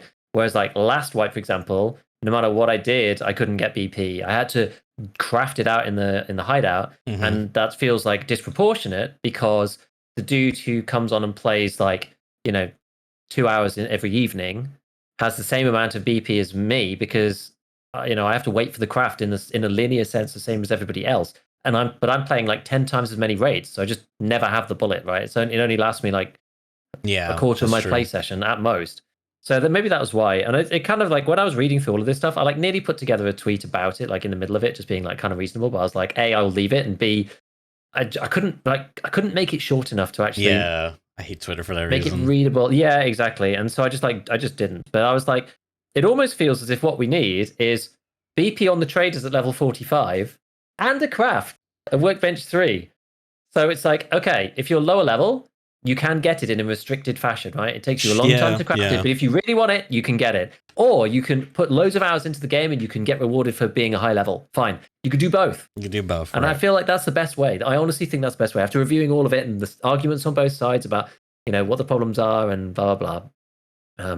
Because, I mean, a lot of the top tier guys, like they're being complained about the way that this system works is that it makes people play like more scared and stuff and reduces PvP and things. It's like one of the main complaints that you see about it is because like everyone's terrified to lose their gear because everything's so restricted and that makes everyone play like super ratty and there's no one moves. Everyone's just crabbing in bushes and all this. You see that constantly from the Shift W community, which like it never used to be like this, is what they say. I mean, it's kind of true because previously you could be playing a scav, loot a slick, throw it out on the market for like $500,000. I mean, that was a big come up, and you get to wear it as a scav and use it on the raid to survive, which is kind of nice.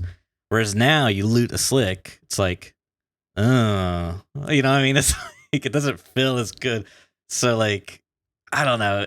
I mean, in some ways, I think that the unrestricted flee, no found in raid, did sort of, it was like Tarkov on speed, and it was just like, you go in, you win, lose, die, draw, whatever. It's like everything gets turned into cash, and then you take that cash and buy anything you want. It was just kind of like Wild West like that. And so I think it was good for like casual players because you didn't have to invest all that much. It was basically like level 10/level 15, and you had the whole ocean is your oyster or something. I don't know.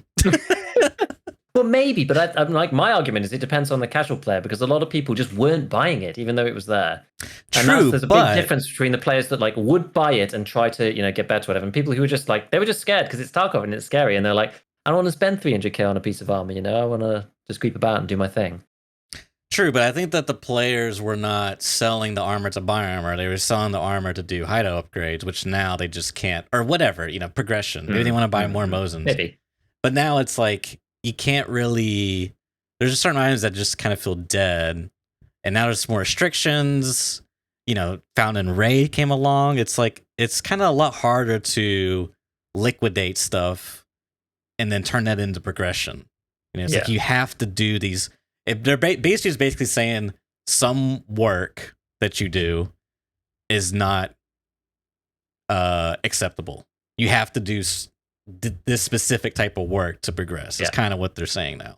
And I think a good middle ground is like you were describing, is a good approach. The only caveat I would say is like, when you remember the wipe? It was a couple wipes ago where BP was just everywhere because the mutant, and I think it was just the mutant was rampant. I don't even think the RD came out because you could craft it and you could buy it from Prapper. It wasn't even like I think Punisher 6 was still the quest line behind it.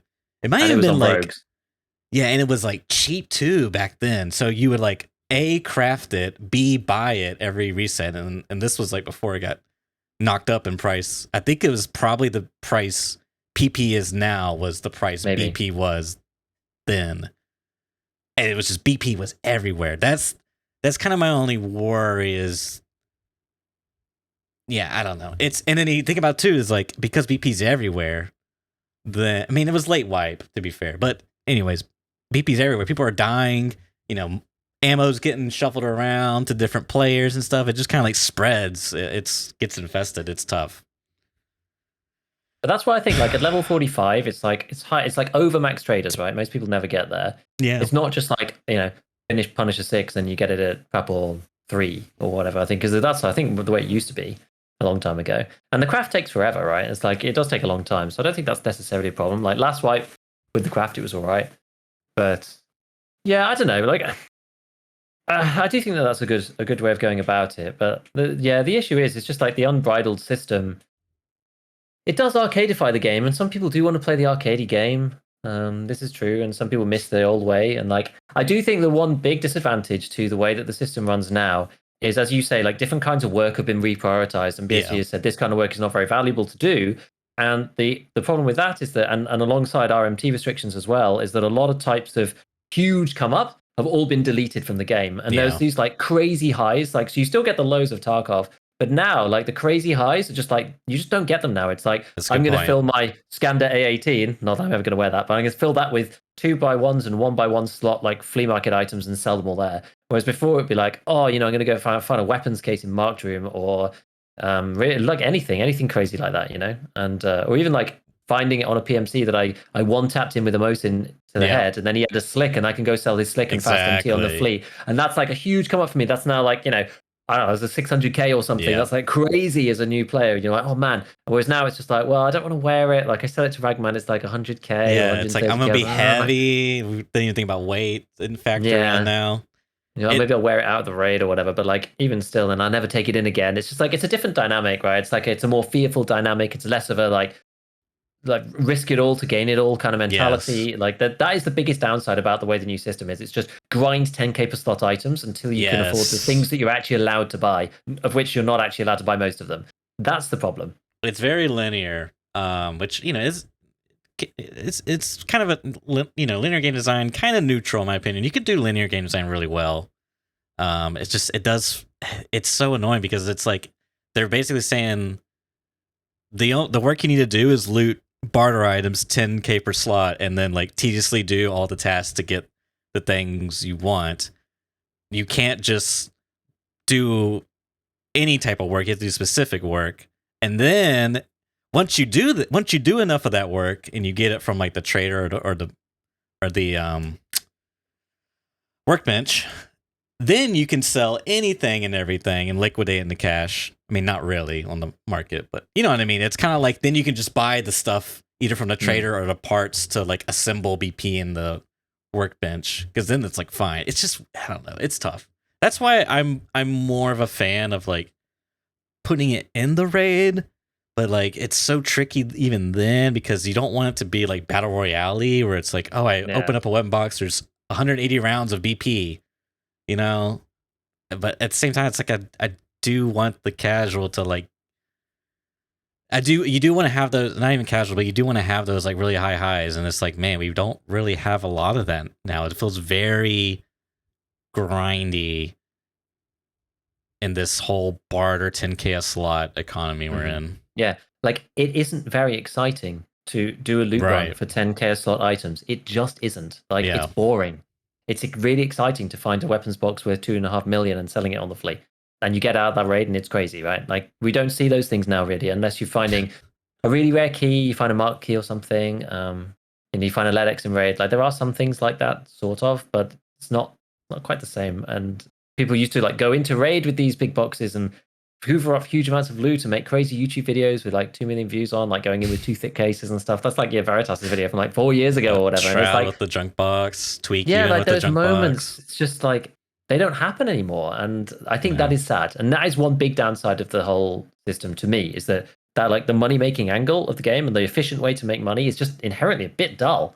Because it used to all revolve around loot rooms with high loot, which is why everyone's so excited about the bloody key, because it's like a little bit like the way it used to be. That's true. Or people like looting Black Room because it's scary and risk or whatever, and there's like a ton of money in there, and it goes insecure because of the injector case, but that's a whole nother topic. So I don't know. Like, yeah, that is one big downside, I do think. But there's going to be this inevitable battle between the people who think that less restrictions is good versus the people who think more restrictions is like the way the game should be. And it depends on how you want the game to play out. If you just want like constant PvP and just we'll have to see what happens with Arena, because that's kind of more like what Arena's like. But I don't know if Arena's really going to replace the way that Tarkov is with it. You've got your stash value and you're taking stuff from people, and recycle people's items on the flea market and get really rich, and be the ultra chat, and I don't know. It's going to be a bit different, but with the two games linked and it's your same character, then maybe it'll have the same feel. Maybe you'll be able to get like super looted in Arena as well, and you'll end up like bringing over like billions back to the main game. I don't know, but the game isn't the same game as it was in 12.11. It's never going to be. No, and we need to find a balance of the two. And I think high level, like you're giving a route for both. Like you do the grind, you get the unlock. You do the grind for the hideout and you slowly work your way towards it. You get the unlock too, but it's like it's expensive and it takes a while. That's like the trade-off that you have to make for not putting in the hours. I feel like that's kind of okay. And then you have to like stack your mags and all this stuff. Because like every time I talk about like stacking mags, I have like tons of people being like, "Oh, this is a good idea. Like I should always do this because I'm always running out. Or if I die 3 times, that's it." And other people just being like, "Why would you ever stack your mags? This is the stupidest idea ever." And that means that both types of players can do what they want. Like you get rewarded so you can buy enough PP that you don't need to stack your mags. That's fine. But the average casual player, they don't have that high survivor rate, so they're going to want to like stack their rounds so it really counts. They're going to have 10 of PP at the top and other stuff underneath, so that they can maximize the limited quantity that they have, because that's the compromise they've had to take. But I think that's the way. I really do. Yeah, I think you're right. I think having multiple avenues is gonna be a good middle ground. Because previously we had any avenue, and we've kind of gone through different iterations of one avenue or 2 avenues, but maybe just having a bit of a good balance mix of like you're saying, hideout, trader, maybe like loot pools. I don't know what you could do there, but yeah, it is a shit. Because this is the other thing I was thinking is like when you talk about PvP in this current state, it's like, let's say it doesn't really matter who you are, but let's say you killed someone, right? I mean, it's like halfway in the raid, you go to loot them. What are they going to have on them that's going to be like the big thing? Well, they're probably going to have a bunch of barter items. So you sift through, and you probably have barter items on you. So now you got to sift through and figure out which barter items are the most value. 10, what we're no longer in 10K per slot. We're now at 15K per slot. We're dropping stuff. And you're it's taking like their rig as well. Yeah, that's the thing. It's like, can I fit? Oh, I can get like a little bit more if I fit their rig, and now I'm heavy. I'll take their gun. Okay, I'm heavy. Maybe they got a gun too from like someone they killed, so you strip some parts down, whatever. Now you're overweight. Now you pop the mule, and it's like it's like you just came out with like a bunch of mediocre loot. It wasn't anything crazy, Even whether you're the Chad killing, Timmy, or you're Timmy killing the Chad, even the Timmy is just like, he probably doesn't even have a mule. He probably what's he gonna do with this broken armor? I don't know. It's kind of crappy. Yeah, I was going to say, what was I going to say? Oh, yes. The only thing I was going to say is that, like, I do think, and this is one of the things that I actually like about the SVT being added, is that I do feel that a lot of the like low level, like come up kind of guns have been removed over time. And I quite like weapons that just have no scaling whatsoever. Like the SVT just doesn't scale. There's no parts, but you can kill chads with it, right? And if you're making a compromise, like there's this thing that I think about often, which is about like, I've got guns in my stash and I'm like, I've used them for whatever, or I've taken them from something else, and I'm like, I only have a limited amount of raids that I actually can physically play, and a limited number of guns that I can actually physically use. So some of these guns, even though they're like kind of okay, like why would I ever use them? Because I can just go into raid with something better, and it means that I might have a better experience in that raid. And so there's this weird like balance there, and having guns that are really cheap that just do not scale at all, that have the punch up power, but they've got compromises, I feel is so good. Like it's the way that the Hunter used to be was great for like newer players, and I think the SVT I think it genuinely is good addition. I really do. think it's good. Like you can pay like 4 times the price and get something that's like decently better. But with the SVT, you just can't. And it gives you this like baseline, and it's very specific too. It's like DMRE, it doesn't full auto, that kind of stuff. It's I think it's fine, and that kind of thing actually, I really do think helps the casual player a lot more. Having those things that are cheaply accessible and allows you to compete without paying too much. I mean, it needs to have compromises, right? Like terrible ergo, yeah, like only one scope, no lasers, like smallish magazines, but the ammo is good. That's fine. Like that kind of thing helps, in my opinion. Yeah, I think because we don't have matchmaking of any sort that we know of, not skill or gear or progression base, you really need to have something that's like a cheese weapon. It's like has one strategy to it.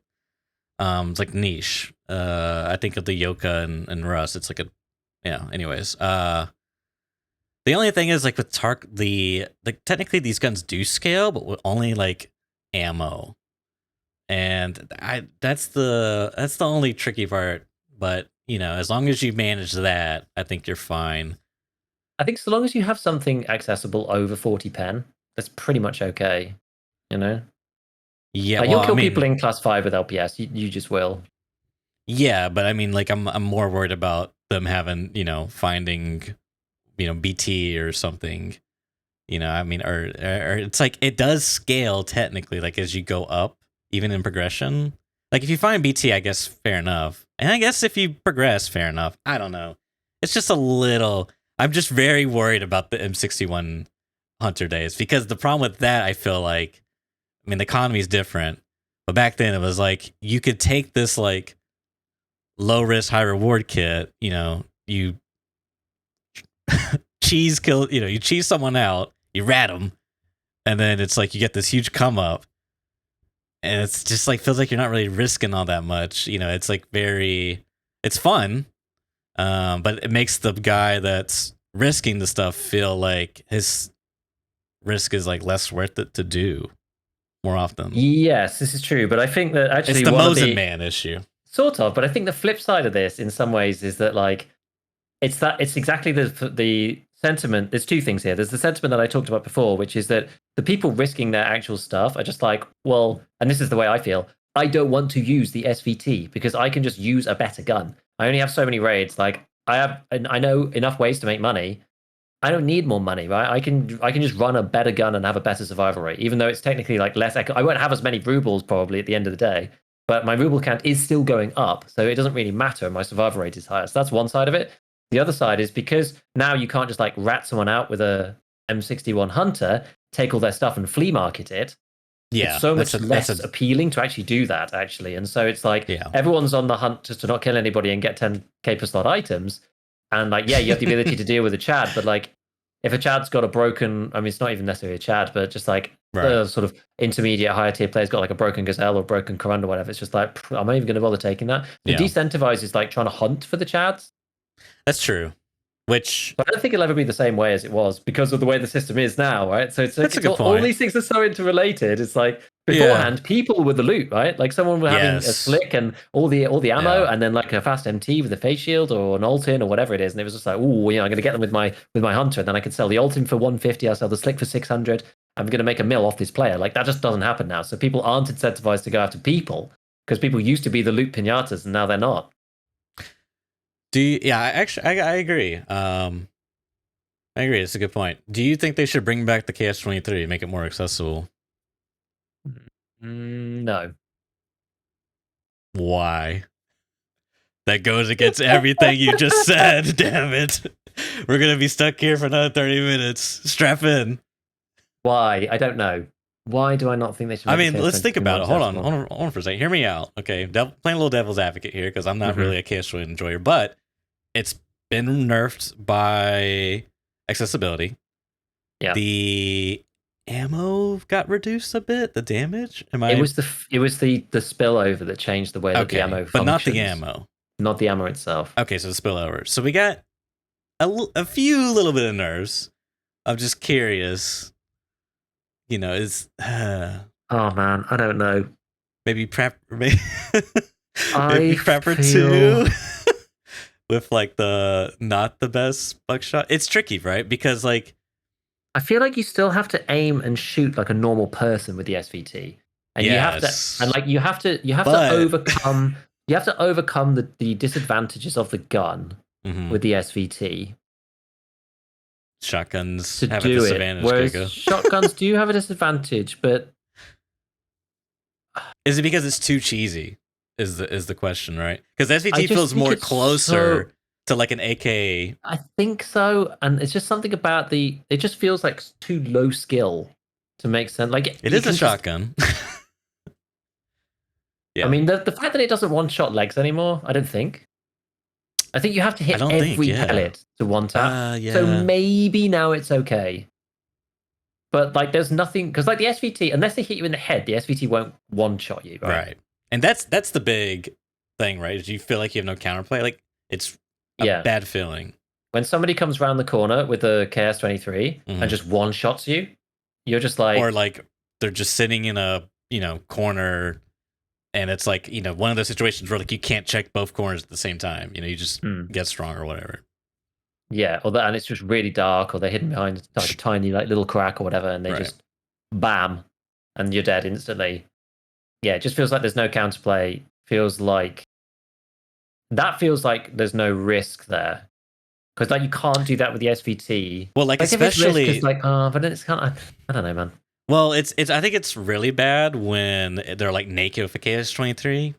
Because then it's like they're really like, you know what I mean? It's like they're. I mean, Rust has like a similar thing where you'll see nakeds of yokas and they're like, What is that exactly? It's it's basically like a prison gun. It's like a piece of wood that's like banana shape with like a metal pipe strapped to it, and then you put the shell in there, and then you take a rock and hit the back of it to ignite the fuse to ignite the or whatever to shoot the shell off, and it's basically a shotgun. But essentially, you have to like it's RNG. So you walk up behind the guy, and you just take out your yoka, and you get your little rock, and like ting ting ting, and you don't know when it's gonna go off, but eventually it'll go off. Sometimes if you're a god, you get the one tap. It's like the first hit, it goes off. And it's a shotgun, but you have to be like point blank aiming at their head, right? And you can kill like the fully kitted guy.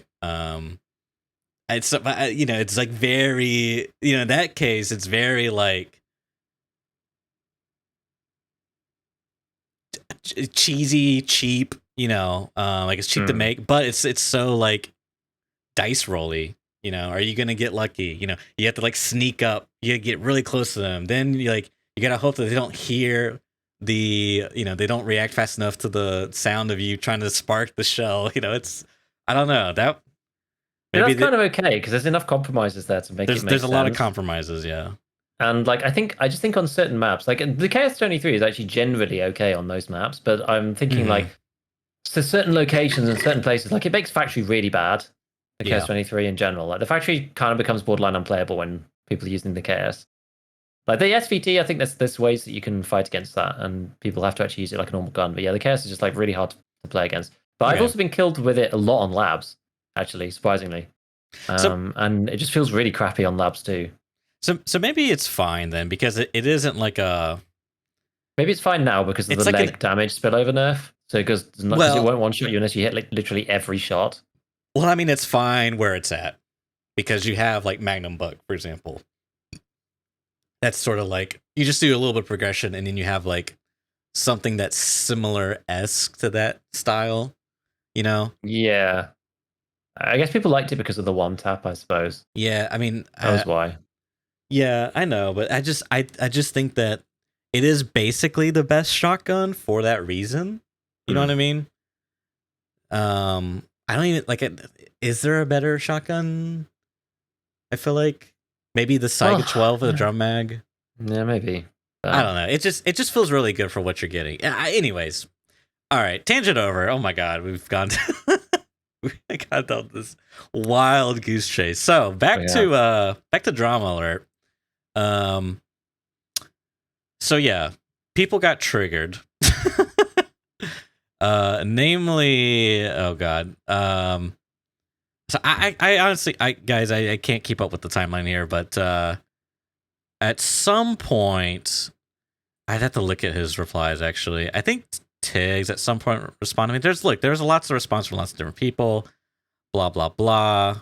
I guess full disclosure here. So I am no longer editing for Airwing. Unrelated to, has nothing to do with the drama alert. But double drama alert. No. Yeah, double drama alert. No.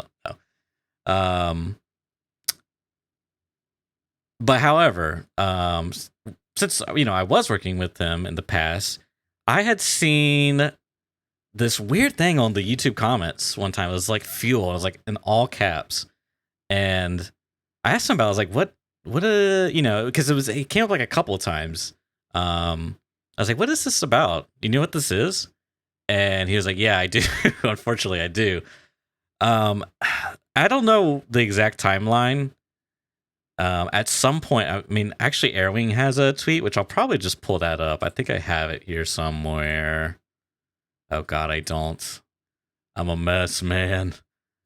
Because I'd rather just read from what he said. But I guess to continue what I was saying just a bit. So I was made aware of some of the things that were going on, and it was very odd to me because I was just kind of taken back. Like, there was actual just like Airwing related meme emotes in like a couple of these people's chat. Like, I know Tiggs for sure. I'm not sure about like Smitty or some of the others. Like, there's kind of this group like Smitty, Rengar, Tiggs, Toothy. Like Red Armband Gang, as they're known, or were previously. Yes, I don't know. That's kind of phased away, but yeah, and the Hyper Rad, they're all kind of like,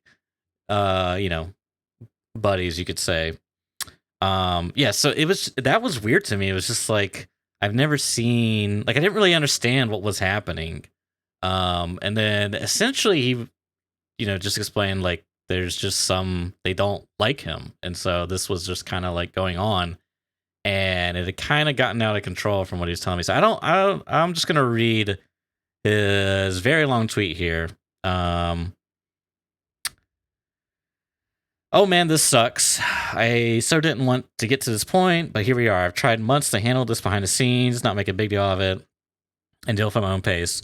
Looks like it's not going to work anymore. So let's put it out there so everyone actually understands what's going on. It has nothing to do with my tweet today about metagear.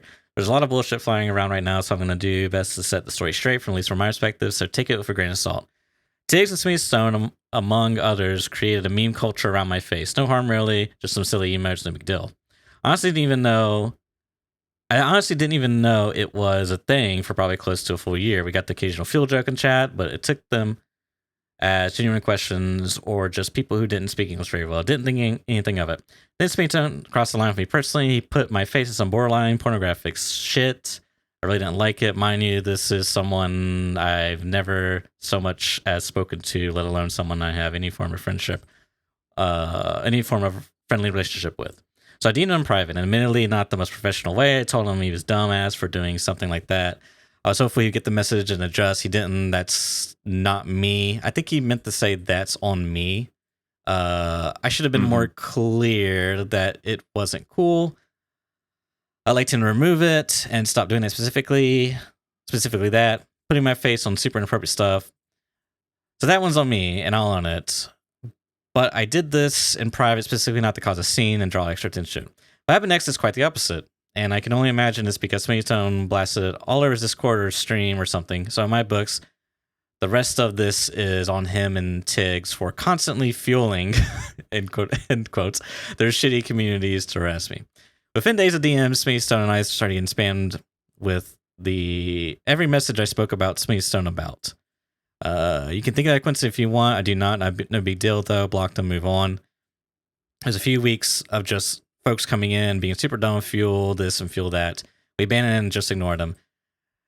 Then the real shit started. Racist posts all over my YouTube, things related to fuel joke, bot spam messages in chat, huge text picture walls, blowing apart my stream's chat. It got to be too much for me. Handle myself. Didn't have a lot of mods, never really needed them before. Then Discord DM started, some dumb stuff. And benign stuff really fucked up about my wife and kids. Some dumb stuff and benign. Some stuff really fucked up on my wife and kids. All fuel meme related. Then came to massive reports and really dumb attempts to get my YouTube videos and streams monetized. They really can't do anything like that, but search on aren't trying. Waste my time and energy. Every day is something new. Sometimes it's 60 bots posting lewd shit about my daughter. Other days it's random text wall images. But it's nonstop, and that's what I got pissed about. Emotes are harmless to me, but fucking my content and waste my time is not. Before I DM'd Sweeney Stone, we had about 300 people banned in chat. So over 3 years, 300 people. And the 7 straight weeks since I DM'd them, we banned 250, and that's just on Twitch. These streamers promote toxicity towards other people and hide the dark portions of the community as I cannot control them. They are the truest form of cowards. Even today, Tiggs is actively trying to dig up more shit and come at me, even though this is very first day I've been addressing him directly. His obsessions with me isn't just creepy, it's giving me the shittiest people who watch him legitimacy and a target. Mind you, I've never engaged with these guys. They built an entire meme culture around me. They exist in half a dozen big streamer channels, people I've never met or talked to, and I have no idea why they're doing this for almost half a year. And again, I have no issue with that until somebody stone posts a borderline pornographic blah blah blah. And from nobody NPCs on the internet, it doesn't matter. No one sees that shit. It gets ignored. It gets easy. And it's easy to ignore. When a big streamer who gets hundreds of thousands of engagements starts doing it, it leads to things like this. I'm not the only one in this group who has. I'm not the only one this group has done it to, but it's not my place to tell their story. I'll say it again. I didn't want to make this public, try to keep it out of the drama loop, but many folks are spreading narratives now that just aren't true. I've blocked a few of these shit stains now so they can really respond if they want. Sorry, I've unblocked these 2 shit stains for now so they can freely respond if they want, but they'll be back on my block list in a day or so, just like they have been since July. So just emphasizing for myself, I don't necessarily want to tell Airing's story, but he told me some things like he had mentioned that were like deeply disturbing. Like this was a real issue. He was like telling me that he had deleted some of the fuel stuff comments. That's why I hadn't seen it, but I checked the comments pretty recently. But once he started telling me, a lot of these disturbing things that he mentioned in this message, and how it's affected him, like this is a problem. Like, this is going to it's negatively impacted you, and it's going to keep continue. We gotta eventually. I was like, you should set some boundaries. We gotta do something. And I don't know if this was before or after he had contacts me. So I honestly can't remember. But all in all, this is kind of inevitable, right? And it's kind of been growing. I think in some parts. Airwing's tweet that kind of started this all, if you will, quote unquote, the tweet we read earlier, is meant to get engagement. At least I'm assuming, it's no secret. Content creation's a business, right? But I think there's probably some truth to it. We've talked about stuff like this. I think he's being genuine in what he's underlying here about his opinion about BP or what have you. But I think it's kind of just been growing, right? It's been getting worse and worse behind the scenes, and it's kind of led to this statement. And thoughts? What are your thoughts? I've been talking for a minute. Let's see. So the long story short thoughts from my perspective is emote meme around Airing's face, could be annoying, but generally is not really a big problem. Right. I think he even said that to himself. As an outsider looking in, obviously I don't see the darker end of it because I don't trawl for Airing's comments or anything like that. So from the outsider's perspective, I was just kind of these guys giving you free publicity, just lean into it, that's kind of okay. Yeah. From what Airing himself has said, the post with the dude's legs being held in the air with the face superimposed over, that was the line. From as far as he's concerned, because he actually said that. Basically, he said he was never about the emotes. It was more about those kind of posts. So that's kind of from the front line, big creators' perspective. People making some emotes about you is kind of whatever. But it's the other bit. It's like it comes as a whole package, right? It's like people memeing about you because they disagree on your takes on the game. That's one thing. Then people making like lewd posts. I mean, yeah, it's like it's very it's very borderline. But then this also, the community is built up of a range of people, and there's a subset that's always going to be kind of toxic, and those people just find it fun to go and rile people up in their streams and post stuff and just make their life difficult. And that's where the problem starts to appear, right? And it's what you don't necessarily see just from Twitter. I mean, at least I didn't really think about that, to be honest, until I saw a few of his posts, or maybe saw was watching his stream and saw people come in every now and then, and things like that. And he posted a few things about commenters that are blocked on YouTube, like racist stuff and things like that just like degrading his comment section, degrading chat, just trying to just needle him about just whatever, just being dickheads just for no reason. And that's the problem side of it, really. And it kind of all comes together. You don't really get to just pick I don't mind having the emote culture, without inciting some useless idiots to come over to your channel and start harassing you, And it's annoying if people are if your chat's having a civil conversation and everyone's talking about whatever, and then people start coming in and posting ASCII art image gifs in your chat and things it's just annoying. And especially when I mean, I don't know about airing situation, but I know, a lot of smaller streamers, we don't have full-time mods or anything. Usually the mods are people who've been watching you for a long time and just kind of said okay, one day. And so they're not always there. And if you're then having to moderate chat yourself while you're trying to play the game, that's really, really painful. Yeah. But even seeing it going on and people deleting stuff and having to ban people, it's just not a nice experience. You're just taking away time that you really want to be spending talking about the stuff you actually want to be talking about. You're spending it on useless people coming in and trying to harass you and that kind of thing, which is just annoying. So it kind of got out of control, I think. And there's also another part to it from the bigger guys, who a lot of them kind of claimed I can't control my community. It's not on me. It's it's true to an extent, but it's also not true to an extent. It's 50-50, you sort of set the tone, and a subset of people will go and do stuff. People will probably go and do stuff on their own, even if you only say a small amount of things. And it's a full gray area. There's no it's very tricky, because you can't just not ever say anything for worry that one person might go over to someone's chat. But there's a line that I think was clearly crossed here, and but there's a weirdness also about I think Toothy was involved too, and I think he was posting some of the the lewder ones with the dude's legs and the sexual position stuff. And some of the argument is just they've made them about everybody, which I've seen before. And from a surface level, you can see it's, in some ways, some of them are kind of funny, right? At a surface level, they are, because meme culture, memeing about something, and it just becomes its own thing. Some of it's kind of entertaining, and I've seen them because those guys meme on each other all the time, right? All of their going live posts is Rengar with his mic in his mouth and all this stuff, and they've made the dude's legs thing previously for each other and glorious whatever, but. It's the difference between going into a room full of your 4 friends and just being what's up, dickheads, right? Versus meeting somebody for the first time and being what's up, dickhead? It's completely different, right? Yeah. And these guys don't really interact with Airwing, never really spoken to him. And you can't just expect somebody to just take, especially when it's on the more crude end, just pictures of someone's face, whatever. If your face is superimposed over a fuel can, that's kind of whatever. It's pretty benign, right? But on the lewder side and on the most sexually charged side, to expect somebody just to accept that without ever really having spoken to them and not really having a relationship, that's weird. Yeah. That's where the line is drawn, I think. And so those guys, their own individual memes have spilled over into other people who aren't in their circle. And it's you don't know how those people are going to feel about it, right? They're not part of your your group culture of memeing on each other. And so it was just really unfortunate, because it just blew up into this massive thing, and people getting defensive, but also communities attacking various people, and it just got crazy.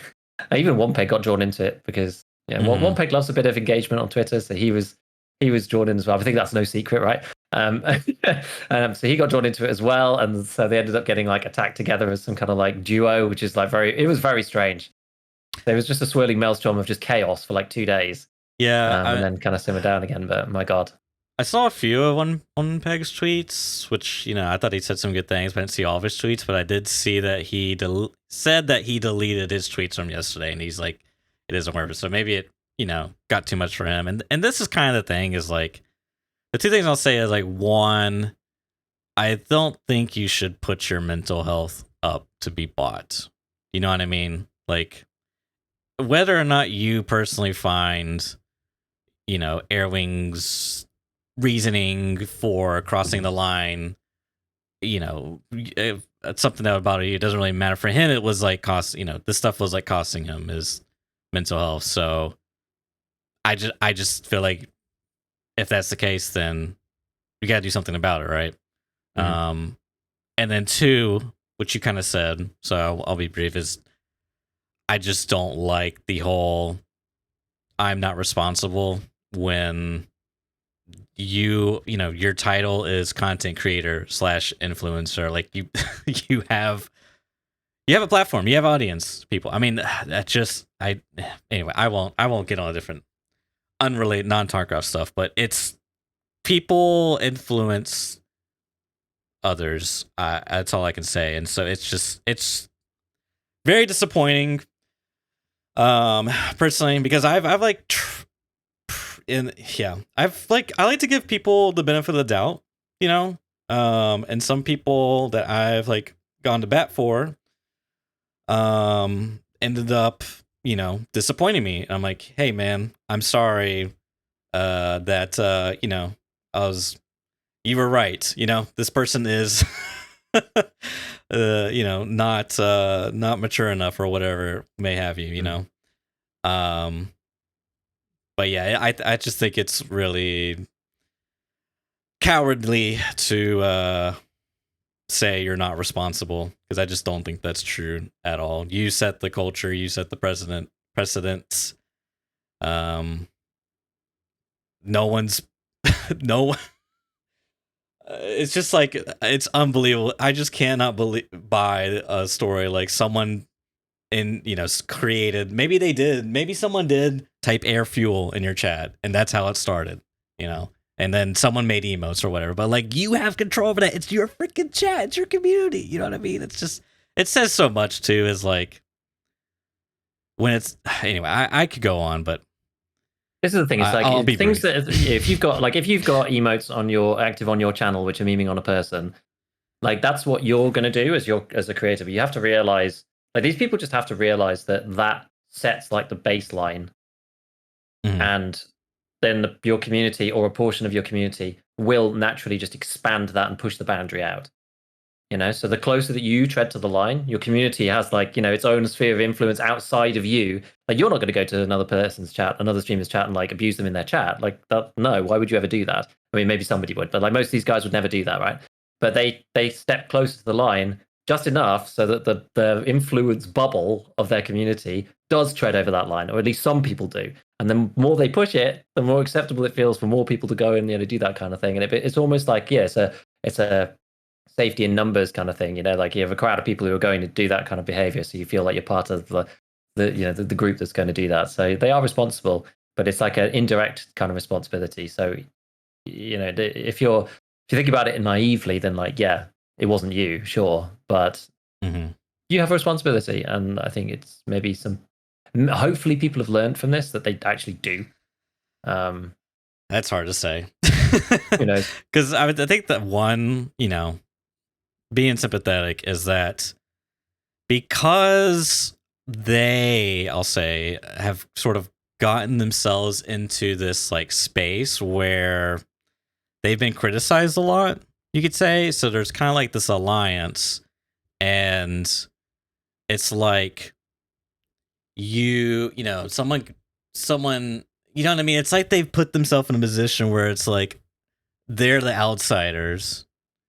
I mean, everyone hates them, but like, I mean, I don't think that's actually the case, but because they've been called out on so many things, they're just like, it doesn't matter what I do, I'm always going to be the victim. You know what I mean?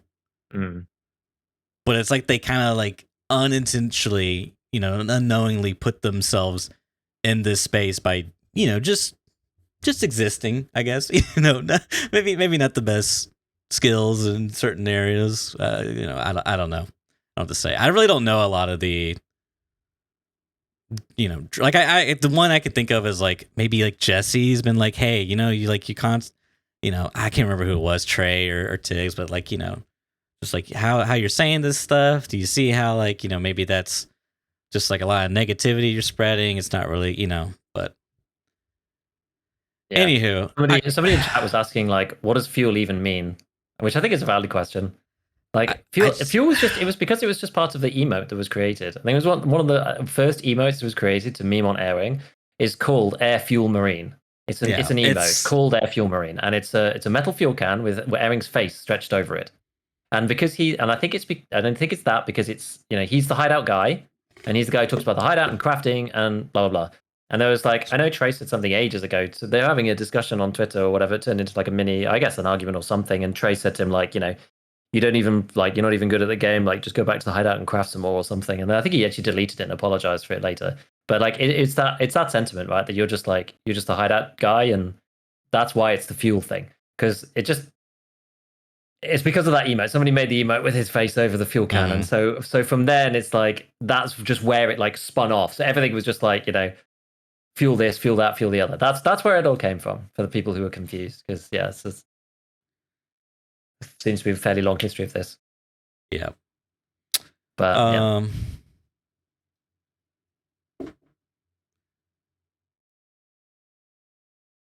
I don't know.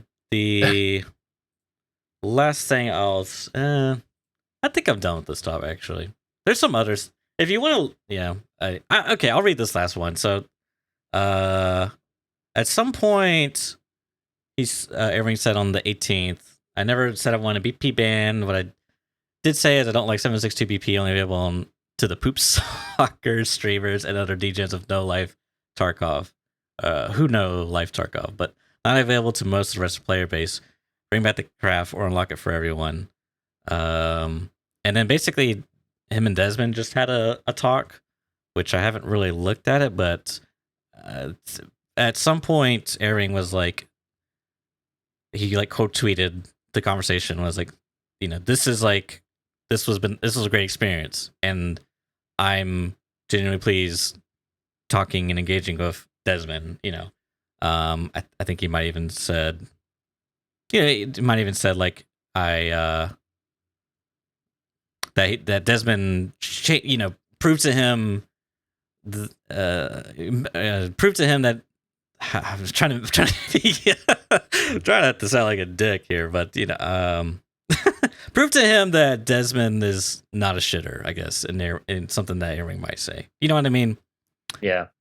I think the thing about Desmond's like super shift W Chad, but I don't really like associate him necessarily with all the other guys. Like I maybe that's untrue. I'm not sure. I don't watch enough of him to know, but I don't see him like. I basically just see Desmond like making his own tweets, salty as hell on Twitter. That's he's just like a salt mine all on his own. Yeah. That's like how I see him. He's like an island of salt, which is like it's fine. And the guy's cracked at the game, and he's very frustrated at Tarkov and stuff. That's fair enough. That's just how he feels about EFD right now. But yeah, I don't know. I don't know. Yeah. Anyways, anything else you want to talk about? The only other thing that I wanted to talk about, I mean, I know we're kind of overrunning, so I'll keep it brief. Some people were asking me in chat about like how long it takes to get to max traders, how many raids, and I was like, I honestly don't really know. And I was thinking about it. I was like, wow, 400 raids, like 300 raids? I'm not really sure. But I was reminded of this conversation because Pestley's been doing his Kappa speed run, and I thought that was like an interesting sort of benchmark of stats to look at. I mean, he's got an insane survival rate, right, of like 78% or something. So Pestley has got Kappa in 4 days, but that's 326 raids with a 78% survival rate. Now my game is closed because of the good old, you're not doing anything, it disappears. That's obviously very, very fast, right? That's much quicker than the average player. And that's Kappa as well. That's not just max traders. But the interesting thing I thought about that, because I was like, man, he's done it in like 4 days. That's crazy. But I think that was like subathon type streaming, I think. I'm not sure. Was he just like on the whole time? I actually don't really know. I tend not to keep up with what other people are doing. Probably. But he's got 326 raids. So if you look at my stats, because obviously I take, as we said right at the start, I take much more of a back seat after the first like 2 weeks, basically. I'm at level 37. So he was level 48. I'm level 37, and I've only got 189 raids. So he's played twice as many raids as I have in 4 days, which is kind of mind blowing. But yeah, 189. What's that? I'm just intrigued. Yeah, so it's like 70% more raids in like 4 days. A team of four more players helping. Okay, fine. So yeah, if you get like sort of like semi carried through and like pushed through, and they're getting coupled with like a team of people helping you get to stuff, then yeah, you can get in like 326 raids. But I think like, given that I'm at like nearly 200, I think it probably is somewhere between 300 and 400 raids to get to max traders. For the average player, I would guess. That's kind of like, yeah, Pest these stats are like the best case scenario, which is kind of interesting. It's a shame you can't see his PMC kills on here, because I'd just be intrigued to know. But yeah, the guy played on Pest PC while he was sleeping. Yeah, okay, so it was like non-stop crazy. But it just shows like how different the experience is between players who are playing for like a few hours versus like, just playing constantly non-stop. I think Trey and someone else was like sharing accounts as well, maybe last wipe or this wipe. And you can like push it really crazy, but even playing 8-12 hours a day or whatever, you can just get to super high levels. So yeah, I don't know. I think that's probably the answer. I'm not sure how long it's going to take me. I think because the issue is that getting to, and lots of people have spoken to me about this as well, getting from 37 to 42 is like, it's a real slog. Oh my God. Dude, I'm already feeling it at like the late 20s. It's just like, oh, I can't just do 3 quests and level up. Oh. Yeah. Yeah, it's mad. Like to go, so level 37 is 1.85 million total XP. And level 42 is 2.7 million total XP. So it's nearly 1 million XP. It's like half again. So 37 to 42 is like half again as much. What's my survivor? So my survivor rate is 65%, which is actually really high. And that was because I had such a good start to the wipe. It's like the highest it's ever been, I think. Wow. So mine is still doing pretty decent. And we played, I played like a lot of factory recently doing like random stuff. I mean, like I went fully kitted with like huge armors on to like get the Soprano down and whatever. So that's like boosted my PMC kills too, because I was playing against like pistol boys who couldn't fight back. So I've ended up with like 138 kills and 64 deaths, which is pretty good. So I've got like a 2-to-1 PMC kill death, which I was like, that's actually like the best I've had. There's some other people in chat saying that level 36 at 298 raids. Yeah, so like it really depends on how you play and like whether you speed through the raids. Like you're kind of incentivized to play faster raids and more raids rather than like do it in less raids. You know what I mean? It's like it's a different mindset. Like you could stay in raid for the full 50 minutes to get more XP and get there, I guess, arguably in less raids. But like you tend to need to chain more raids to get more quests done because that's really what works to get into max raiders. So it's tough because like I'm usually torn between doing a bunch of stuff in one raid, like trying to get all the different quests on like Shoreline or Customs done, versus taking my time and really like min-maxing the survival aspect of the raid. It's tricky. Yeah, that certainly happens. I mean, I can't remember which one it was for. There was one particular quest that just like smashed up my levels by my 70% survival rate and dropped a lot. I mean, maybe it was Punisher. Might have been Punisher, I don't remember. But I mean, 65 is like really, really high for me. Like normally I sit around like 55, something like that. Somewhere between 50 and 59. Really, so I'm pretty pleased with 65 so far. That's good. Pretty decent. But yeah, I don't know. Yeah, I mean, if you're just looking at pure XP and you assume the XP is going to be the same and it's it's about 70%. Oh, did I say no? That was Pestely's thing. Sorry, that's the wrong thing to think. If I was just going to scale the XP I have now, and like that's not necessarily true, but there's lots of like new streets quests and stuff, so there are ways of doing it. It's like 50% more, so technically you'd be able to do it in 280 raids. But yeah, with the lack of quests or whatever, it's probably going to be more like 300, 350, I would say, for me. So maybe 300 to 400 for the average player is probably about right, I would think. Like close towards 400 if you're less efficient, close towards 300 if you're more efficient. It'd be interesting to actually benchmark it and see how close that ends up being by the time that we get there. But I don't imagine it's going to be super serious. It's just going to take me a couple of weeks to do it, I think, just at the lower level of play that I'm at right now. Yeah, I mean, I'd say it probably takes me like a month to a month and a half to get to like max traders. I mean, that's That was When you're playing full on, probably. probably because you play a bit more than me when you're like going full pelt. Oh yeah. I mean, that was. So I mean, I'm thinking more back in the days when Max Trader was like 40, which was like even less XP than it is now. Something like that. More recently, it's a lot more of a slog to really just get through those last couple of levels to 42. So it'd probably be more in the 2-month range, I would imagine. It's kind of hard to tell because like early white, man, it can go by so fast and be such a blur when you're like really when you're really gaming hard, Mm-hmm.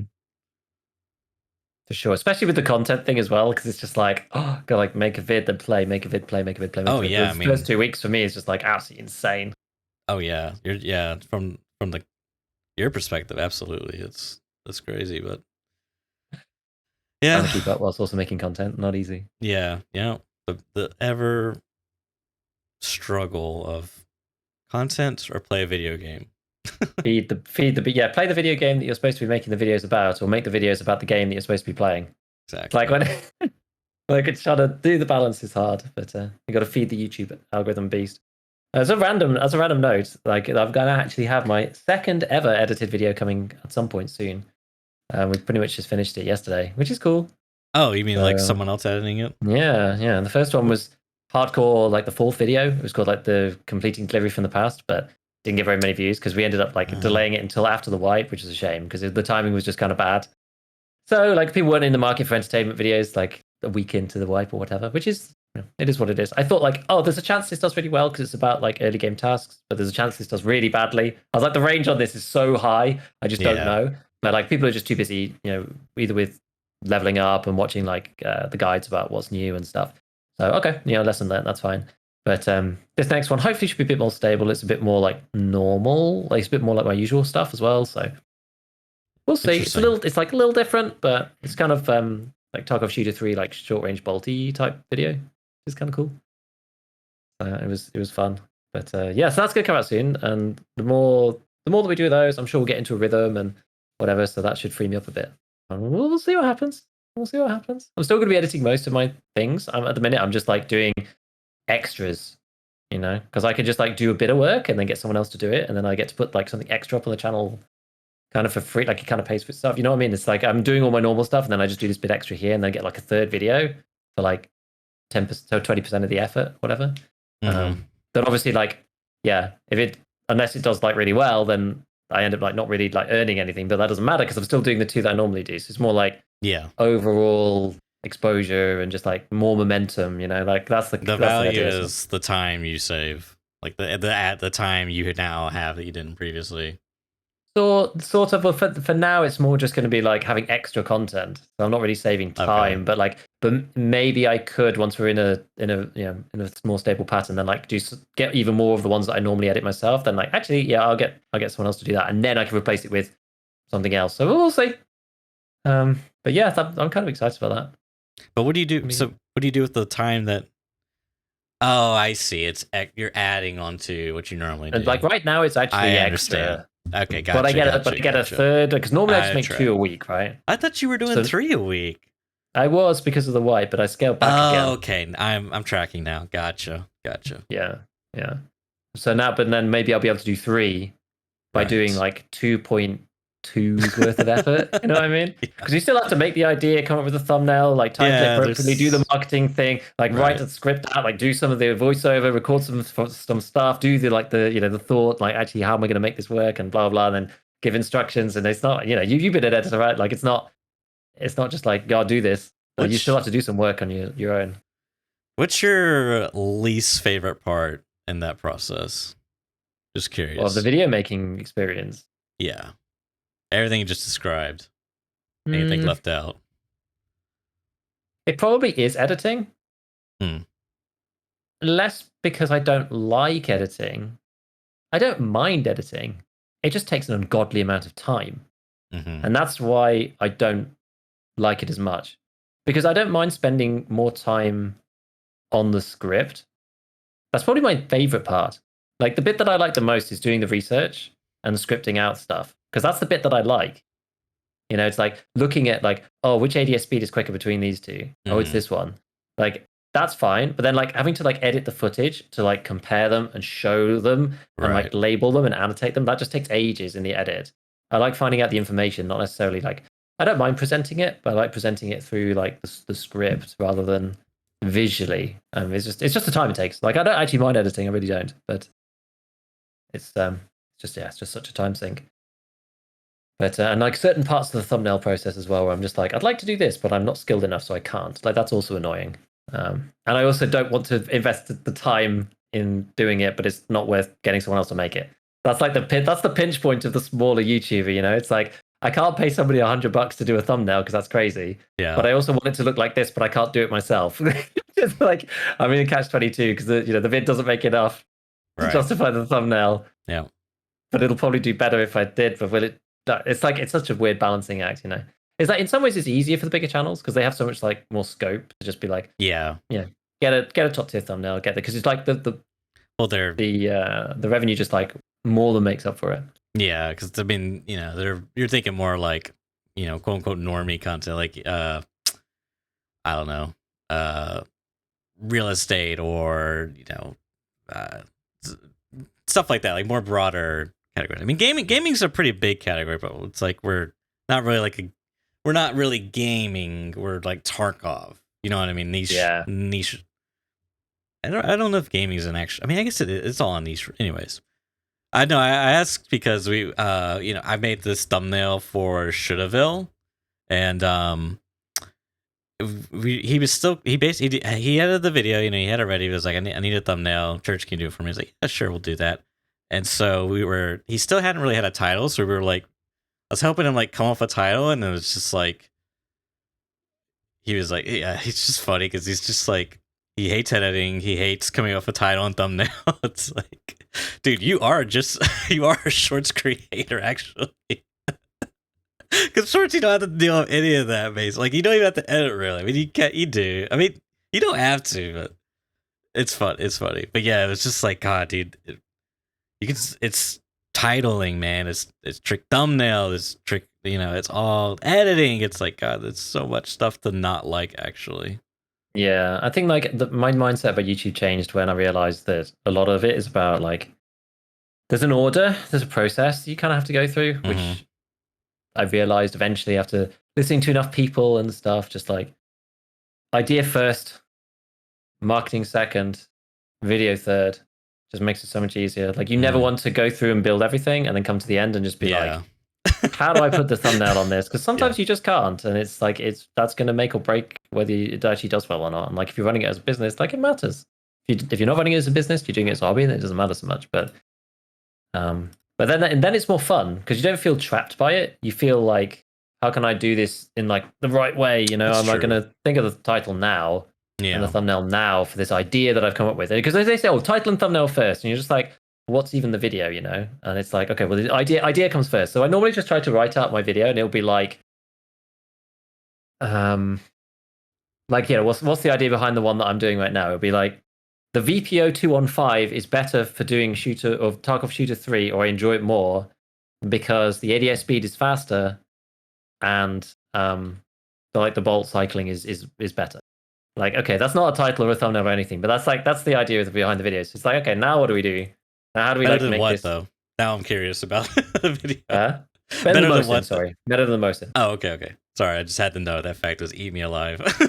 Yeah, I just assumed, but good marketing, by the way. You left out the most important thing. I had to know. I gotta click on the video. That is like, how do you make it as interesting as you can with the title and the thumbnail? And this is the most important part of the whole process. I've realized this. If you can't, you shouldn't make it. That's the problem. But it makes coming up with good ideas really hard. But like without going through that process, you end up producing videos that people don't want to watch, which is obviously not what you want. Yeah, it's pretty counterproductive. And it doesn't always work, but you're more likely to get successful content that way. And then it's a win-win-win, right? It's like the more people that watch it, the more people that it goes to, and then you get a video that performs better, and then you do better, and more people watched it and enjoyed it. And that's great. Like if people don't enjoy your videos on YouTube, they won't get pushed because people don't watch them and the average view duration is tiny, and YouTube goes, this video sucks, then it starts pushing it to people. So like there's outliers to that system, but for the most part, it's like, viewer, creator, handshake, whatever. Like it's a win-win. When you make good content, you get good views and everybody's happy. So not always the case, but it depends what kind. If you're making the kind of content that I do, then it definitely is true. So yeah, no, it's just the time editing just takes so long. It's the pinch point for me. Yeah, I don't know. All right. Well, I think that's going to conclude this episode. Thanks for tuning in, and we'll see you next week. Bye-bye.